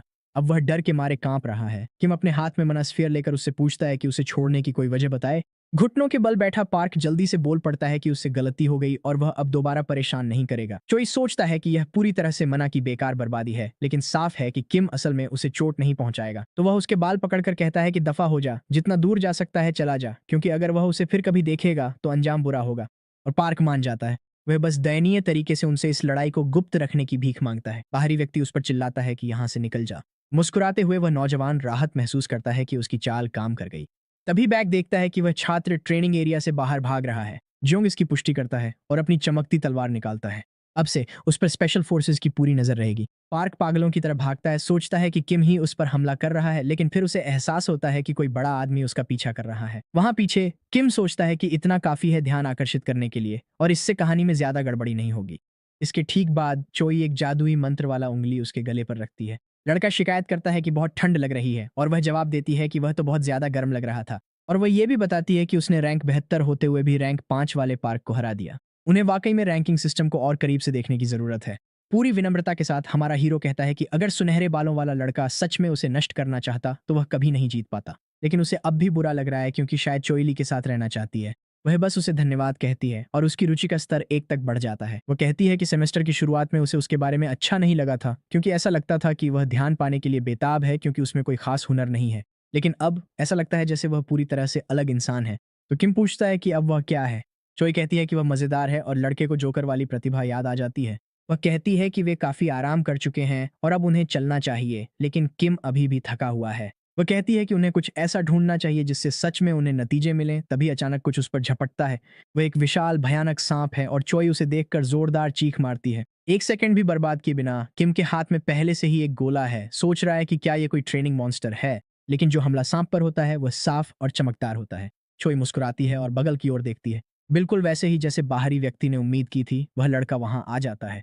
ली सेओजुन पूछता है कि क्या सब ठीक है। जैसे ही वह अपनी तलवार वापस रखता है, वह कहता है कि वह इधर उधर घूम रहा था ताकि दूसरों की मदद कर सके। लेकिन सच कहूं तो यहाँ कोई इतना खतरनाक राक्षस नहीं है। वह सतर्क था क्योंकि कहा गया था कि यह इलाका जोखिम भरा है। चोई कहती है कि एक जीनियस के लिए तो यह आसान है और वह जोड़ती है कि अगर वह उसके परिवार के साथ अनुबंध कर ले तो वह और भी ज्यादा चमकेगा। वह युवा लड़का कहता है कि वह बाद में इस बारे में सोचेगा। किम महसूस करता है कि जगह और लोग बिल्कुल सही हैं, तो अब मुख्य घटना होनी चाहिए। मुख्य पात्र का उस गुप्त जगह को खोज लेना। सिर्फ चोई को डंगोनन के पास लाना ही काफी है कि वह स्वाभाविक रूप से ली के साथ हो जाए। उसे बस उनका मार्गदर्शन करना है, इसलिए वह एक दिशा में इशारा करता है और उन्हें देखने के लिए कहता है। वहां एक गुफा है जिसमें अजीब सी नीली रोशनी है। मुख्य पात्र पूछता है कि वह चमक क्या है और चोई कहती है कि वह अंदर से आ रही है। हमारा हीरो कहता है कि वह जिज्ञासु है और उनके साथ जाकर देखना चाहता है। जब वे तीनों अंदर जाते हैं तो ली को एहसास होता है कि यह एक छुपा हुआ स्टेज है और ऐसा अक्सर नहीं होता एक डंगोनन के अंदर डंगोनन। ये कठिन है लेकिन इनाम इसके लायक है। उत्साहित होकर किम देखता है कि सब कुछ ठीक वैसे ही हो रहा है जैसा होना चाहिए। उसे टावर की सीक्रेट फ्लोर याद आती है जो कि एक छुपा हुआ स्टेज भी था। ये तब होता है जब डंगोनन में कुछ बदल जाता है। ली और चोई मिलकर बॉस को हरा सकते हैं। यह एपिसोड जरूरी है ताकि मुख्य पात्र को एस क्लास हथियार मिलने के बाद और भी ज्यादा ध्यान मिले। लेकिन सबसे महत्वपूर्ण हिस्सा है चोई, जो अब और परिपक्व हो चुका है, उसका साथी बनना। वे दोनों इसे आसानी से खुद ही संभाल सकते हैं, इसलिए हीरो सुझाव देता है कि वे बस चुनौती का सामना करें। ली मना कर देता है, कहता है कि बहुत सारे अनजाने पहलू हैं और उन्हें पहले स्पेशल फोर्सेस को बताना चाहिए। किम को इस पर मुश्किल से यकीन होता है। वह मुख्य पात्र का फोन छीनने की कोशिश करता है और इसी दौरान चोई पानी को घूरती रहती है। वह लगातार अपनी परछाई को देखती रहती है। कुछ उसे पुकारता है, उसे पानी में जाने की कोशिश करने के लिए कहता है। जब वह पानी को छूती है तो कुछ होता है। ली चिंतित हो जाता है और किम उसका नाम चिल्लाता है। ये भूतनी चुड़ैल है, बी क्लास, जो लड़की पर कब्जा करने की कोशिश कर रही है। वे दोनों उसकी ओर दौड़ते हैं, चिल्लाते हैं, उसे होश में लाने की कोशिश करते हैं। चुड़ैल कहती है कि अब यह उसकी है। किम समझ जाता है कि अगर राक्षस ने पहले हमला किया तो फिर से असली कहानी में कुछ गड़बड़ हो गई है और राक्षस पूरी तरह से घुल जाता है, पोर्टल में समा जाता है और चोई को भी अपने साथ ले जाता है। ली चिल्लाता है, ये समझने की कोशिश करता है कि अभी क्या हुआ, चुड़ैल ने उसे कैसे अगवा कर लिया। हमारा हीरो कहता है कि हमें उसे बचाना होगा, लेकिन ली स्पेशल फोर्सेस को बुलाना चाहता है। अगर वे अभी नहीं गए तो वह मर जाएगी, क्योंकि राक्षस पहले मना को सोखता है और फिर बाकी सब कुछ। उन्हें यह काम सिर्फ दोनों को ही संभालना होगा और अभी करना होगा। किम ली के कंधे पर हाथ रखता है और ली समझ जाता है कि अब कोई और रास्ता नहीं है। दृढ़ निश्चय के साथ वे दोनों पोर्टल की ओर दौड़ पड़ते हैं। इसी बीच जोंग पार्क को रोक रहा है, पूछ रहा है कि वह क्या करता है और उसका मकसद क्या है। लेकिन सुनहरे बालों वाला लड़का कुछ नहीं जानता, जिससे बड़ा वाला पूछता है कि वह अचानक दौड़ना क्यों शुरू कर दिया। पार्क जानता है कि सच बताना शर्मनाक होगा, इसलिए एजेंट कहता है कि उसने कबूल नहीं किया, इसलिए वह उस पर नरमी नहीं बरतेगा। पार्क इन्हवान, दूसरे वर्ष का छात्र, मैजिक अकादमी में रैंक 5, राक्षसों के साथ साजिश करने के संदेह में अब हिरासत में है। जोंग बैक को कॉल करता है और बताता है कि उसने संदिग्ध को हिरासत में ले लिया है, लेकिन वह कहती है कि कुछ और चल रहा है। 3 छात्र प्रशिक्षण के लिए संशोधित डंगोनन में गए थे। शांत स्वर में एजेंट कहता है कि उसे निष्क्रिय कर दिया गया था, तो अब वह बस एक गुफा है। और बैक समझाती है कि यह पुष्टि हो चुकी है कि डंगोनन के अंदर एक छुपा हुआ चरण चल रहा है, जिससे जोंग हैरान रह जाता है। अंदर पूरी तरह से बर्फीला तूफान चल रहा है। ली सोचता है कि चुड़ैल ने चोई से चुराई गई आइस मना का इस्तेमाल इलाके को शक्तिशाली बनाने के लिए किया है। वह लगभग जम ही गया था, तभी किम ने उस पर एक कोट डाल दिया और कहा, अगर वह अच्छे से गर्म रहेगा तो सब कुछ बहुत बेहतर होगा। हमारे हीरो को पता था कि वहां ठंड होगी, इसलिए उसने अपने डायमेंशनल बैकपैक में गर्म कपड़े रख लिए थे। हैरान होकर ली पूछता है कि वह बच्चा इतनी महंगी, करोड़ों की कीमत वाली बैकपैक कैसे ले आया, तो दूसरा कहता है कि वह शेरों से आया था। ये कोट ठंड से बचाव को 20% तक बढ़ा देता है, लेकिन तभी किम को कहीं छोई दिखती है। वह उन्हें पुकार रही है, मदद मांग रही है। मुख्य पात्र उन्हें जल्दी करने और वहां से निकलने के लिए कहता है, फिर पूछता है कि बाहर जाने का रास्ता कौन सा है। तेजी से किम चोई पर एक मना ऑनर फेंकता है। वह एक आइस शील्ड बना लेती है और कहती है कि उसने जल्दी समझ लिया, कोई मजा नहीं आया। भूतनी चुड़ैल चोई को नियंत्रित कर रही है। उसे बचाने वाला वही किलिंग इंटेंट डिटेक्टर था, और लड़की को बचाने के लिए उन्हें पहले उस राक्षस को हराना होगा। एक डरावनी आवाज में वह जानवर बच्चे की मना को ठंडी और नाजुक बताता है। एक बार जब वह सब कुछ सोख लेगा तो अगली बारी उन दोनों की है। किम जानता है कि चुड़ैल अनडेड है, इसलिए वह ली की लाइट एट्रीब्यूट से कमजोर है, इसलिए ली सबसे पहले आगे जाता है। हीरो पीछे रहता है और केंद्रित नीले मना ऑनर्ब्स फेंकता है। जब तक वह चीज चोई के शरीर को नियंत्रित कर रही है, जो कि एक फर्स्ट ईयर रैंक 1 मैनिफेस्टेशन में स्पेशलिटी और एनहांसमेंट में सब स्पेशलिटी वाला है, वे सिर्फ बचाव ही कर सकते हैं। वशीभूत लड़की का हमला लगभग किम को लग जाता है, लेकिन ली अपनी तलवार से उसे रोक लेता है और पहले से ही सीधा वार करने के लिए आगे बढ़ रहा होता है, लेकिन वह अपनी बर्फ की तलवार को ढाल में बदल लेती है और नायक के लगभग परफेक्ट अटैक को डिफ्लेक्ट कर देती है। चुड़ैल पूछती है कि क्या लड़का इसलिए खुद को रोक रहा है क्योंकि ऐसा लग रहा है कि वह एक छोटी लड़की से लड़ रहा है, और वह यह भी जोड़ती है कि उसके सारे हमले बेकार हैं। बर्फीले खंजरों की एक बौछार ली की ओर दागी जाती है और उसे एहसास होता है कि आक्रमण और रक्षा के बीच बदलाव बेहद तेज है। साथ ही बर्फ का जादू इस माहौल के साथ बहुत अच्छी तरह से काम करता है। फिर भी उन खंजरों में से कुछ किम की ओर बढ़ते हैं। वह मुश्किल से बचता है, लेकिन फिर खुद को नुकीली बर्फ से घिरा हुआ पाता है, जैसे कि एक जमी हुई जेल में। भूतिया चोई कहता है कि लड़का फंस गया है। बिल्कुल, हमारा लड़का कोई रास्ता निकाल ही लेता है और फिर भी लगातार आती बर्फीली मार से बचता रहता है। फिर ली कहता है कि अब उसे बताना चाहिए कि उसे क्या करना है, क्योंकि उसके पास जरूर कोई योजना होगी। किम समझाता है कि उन्हें चुड़ैल का असली शरीर ढूंढना होगा, क्योंकि अगर वह खतरे में होगा तो वह चोई को छोड़ देगी। मुख्य पात्र बताता है कि पूरा इलाका बर्फ और बर्फबारी से ढका हुआ है। लड़के को उसे बताना होगा कि वह कहाँ है, लेकिन हमारा हीरो सब कुछ नहीं जानता और उसे याद आता है कि असली कहानी में ली ने चुड़ैल को पूरे इलाके को काट कर नष्ट कर दिया था।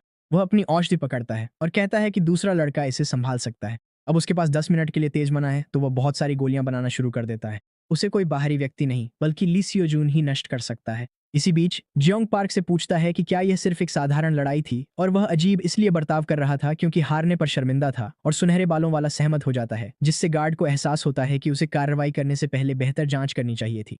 फिर वह पूछता है कि क्या दूसरों को उससे कोई शिकायत थी।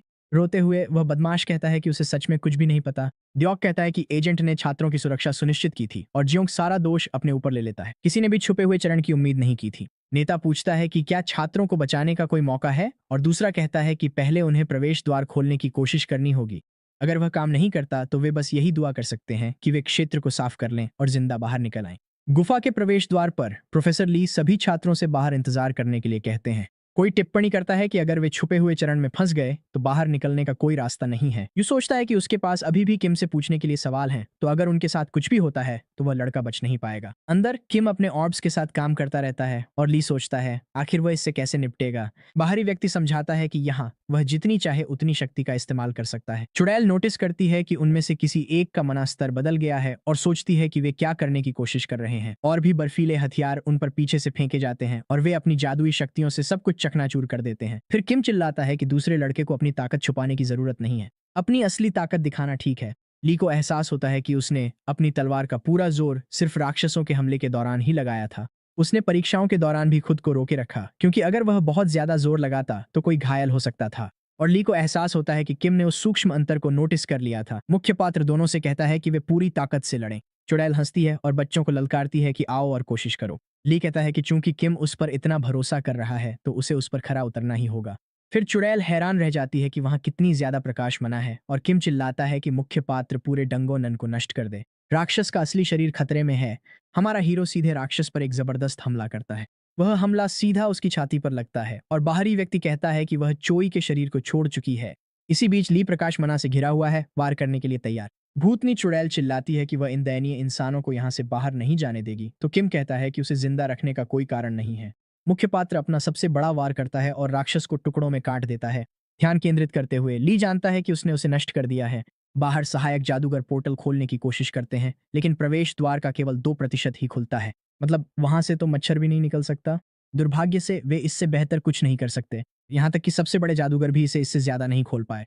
इसी बीच जोंग सोच रहा है कि भले ही टीम उसे डांटे, उसे जिम्मेदारी लेनी ही होगी। दागदार आदमी पूरी स्थिति समझाता है, लेकिन उसकी हैरानी के लिए वे उसे अनदेखा कर देते हैं और कहते हैं कि ली जल्द ही बाहर आ जाएगा। वह जानना चाहता है कि इसका क्या मतलब है और उसे 1 सेकंड बाद ही उसका जवाब मिल जाता है। एक विशाल प्रकाश की किरण आकाश में ऊपर की ओर जाती है। लोग सोचने लगते हैं कि क्या कोई बॉस आ गया है, लेकिन यूं उस प्रकाश मना विशेषता को पहचान लेता है। यह ली है, जिसे एहसास होता है कि उसकी तलवार उसकी सारी मना को संभाल नहीं सकती। लगता है अब सब खत्म हो गया है। चुड़ैल हार गई और उसने इनाम के तौर पर एक चमकती हुई तलवार छोड़ दी जो मना को बढ़ाती है और खुद ही पुनर्जीवित हो जाती है। किम उसे लेने के लिए कहता है क्योंकि उसने सबसे ज्यादा किया है और वैसे भी उसे एक तलवार चाहिए, लेकिन ली चाहता है कि वह इसका कुछ हिस्सा दूसरे आदमी के साथ बांटे। बाहरी आदमी में कोई दिलचस्पी नहीं है, वह बस इतना कहता है कि वह छोई का ध्यान रखेगा जबकि बच्चा जाकर इनाम ले आए। जब ली उसे पकड़ता है तो उसे एहसास होता है कि ये एस क्लास है और उसे अजीब लगता है कि किम ऐसी चीज छोड़ देगा। बच्चे ने 2000 अंक कमाए, लेकिन उसका ध्यान छोई पर है, जिसे गंभीर मना थकावट हो गई है। वह इतनी बड़ी लड़ाई के स्तर पर लड़ने के काबिल नहीं है। यह उसकी शक्ति को जबरदस्ती निकालने का साइड इफेक्ट है। ली ने जो भी सामान मिला सब अपनी कोट में भर लिया और वह पूछता है कि किम अब क्या करने वाला है। किम कहता है कि वह उसकी रिकवरी में मदद करना चाहता है। फिर वह उसे एक आइस स्पिरिट हार्ट देता है जो मना को बहाल करता है और आइस एट्रीब्यूट को बढ़ाता है। इससे लड़की धीरे धीरे अपनी आंखें खोलती है और हीरो पूछता है कि क्या वह ठीक है। लड़की घबरा जाती है और पूछती है कि वे लोग उसे ऐसे क्यों देख रहे हैं। संतुष्ट होकर ली कहता है कि उसकी ऊर्जा बहुत जल्दी वापस आ गई। किम कहता है कि लड़की में अब पूरी जान है। चोई सोचती है कि वह आखिर है कहाँ। ये एक लंबी कहानी है। बाहरी व्यक्ति समझाता है कि यह एक छुपा हुआ स्टेज है और ली ने उसे बचाने के लिए बॉस को हरा दिया। उलझन में चोई सोचती है कि उनकी उम्र के किसी ने भी ऐसा पहले कभी नहीं किया। फिर एग्जिट पोर्टल खुलता है, सभी खुश हैं और ली कहता है कि उसने कभी नहीं सोचा था कि रोशनी इतनी खूबसूरत हो सकती है। जाने से पहले किम दोनों से मदद मांगता है। वह चल नहीं सकता क्योंकि उसे मना की थकावट हो गई है। जैसे ही चोई जागी वह लड़का गिर पड़ा। इस बार उसने पोषण की अवधि को बिल्कुल सही समय पर इस्तेमाल किया। जब यह पूरी घटना खत्म हो जाएगी तो जिन लोगों को सम्मान मिलना चाहिए वे वह खुद नहीं होंगे, वो ली सियोजून और चोई सियो ह्यून होंगे। वास्तव में ये दो ही होने चाहिए। और तीनों किम को उठाकर बाहर चले जाते हैं। इतिहास में छुपा हुआ स्टेज क्लियर करने वाला सबसे कम उम्र का व्यक्ति ली है और एक बार फिर पूरी दुनिया का ध्यान उसी पर है। जो ब्लू मून तलवार उसे मिली थी उसका मूल्यांकन किया गया और उसमें 2 टॉप टियर विकल्प हैं, वो भी एस रैंक आइटम के लिए। मेज के अखबार ने नायक की जीनियस स्तर की क्षमताओं पर एक लेख प्रकाशित किया और पूरी दुनिया ने उस पर ध्यान देना शुरू कर दिया।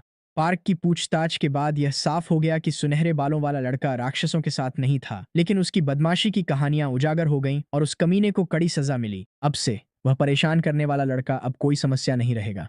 कुछ मोड़ जरूर आए, लेकिन चीजें अब मूल कहानी की पटरी पर वापस आ गई हैं। यह बात कि विशेष गतिविधियां असल में एक ऑपरेशन थी, गुप्त ही रहेगी और चोई इसका इस्तेमाल ली के करीब जाने के लिए करेगी। और यून को शांत कराना थोड़ा मुश्किल था। उसे लगा कि उसकी टीचर को सच में चोट लगी है। जब बाहरी व्यक्ति आगे क्या करना है इस बारे में सोच रहा था, तभी चोई ने उसे टोक दिया। वह कहती है कि उसने ली से कुछ दिलचस्प सुना, इसलिए वह उसे धन्यवाद कहने आई है। मुख्य पात्र ने किम से कहा कि लड़की को बचाने का सुझाव उसी ने दिया था और उसने वहां बहुत अच्छा मुकाबला किया। पूरी तरह घबराई हुई बच्ची जोर देकर कहती है कि वह दूसरा लड़का था, जिससे चोई उलझन में पड़ जाती है कि वह श्रेय क्यों नहीं लेना चाहता। फिर धमकी भरी नजर के साथ वह जोड़ता है कि भूतनी को ली ने ही नष्ट किया था। चोई मुस्कुराते हुए वहां से चली जाती है, कहती है कि अगर ऐसा ही है तो ठीक है और अलविदा कहती है। उसकी रुचि का स्तर 2 तक बढ़ जाता है और किम को 2000 अंक मिलते हैं। हालात जटिल होते जा रहे हैं। अब उसे अगली घटना को बेहतर तरीके से संभालना होगा। इसके बाद हम एक पतली महिला को ट्रेडमिल पर दौड़ते हुए देखते हैं। हमारा लड़का अब स्कूल के जिम में है और उसे एहसास होता है कि जब वह ली के पास था और उन्होंने छुपा हुआ स्टेज क्लियर किया तो उसे ढेर सारे अंक मिले। तो उसने 50,000 अंकों में secret trait evolution and adaptation खरीद लिया।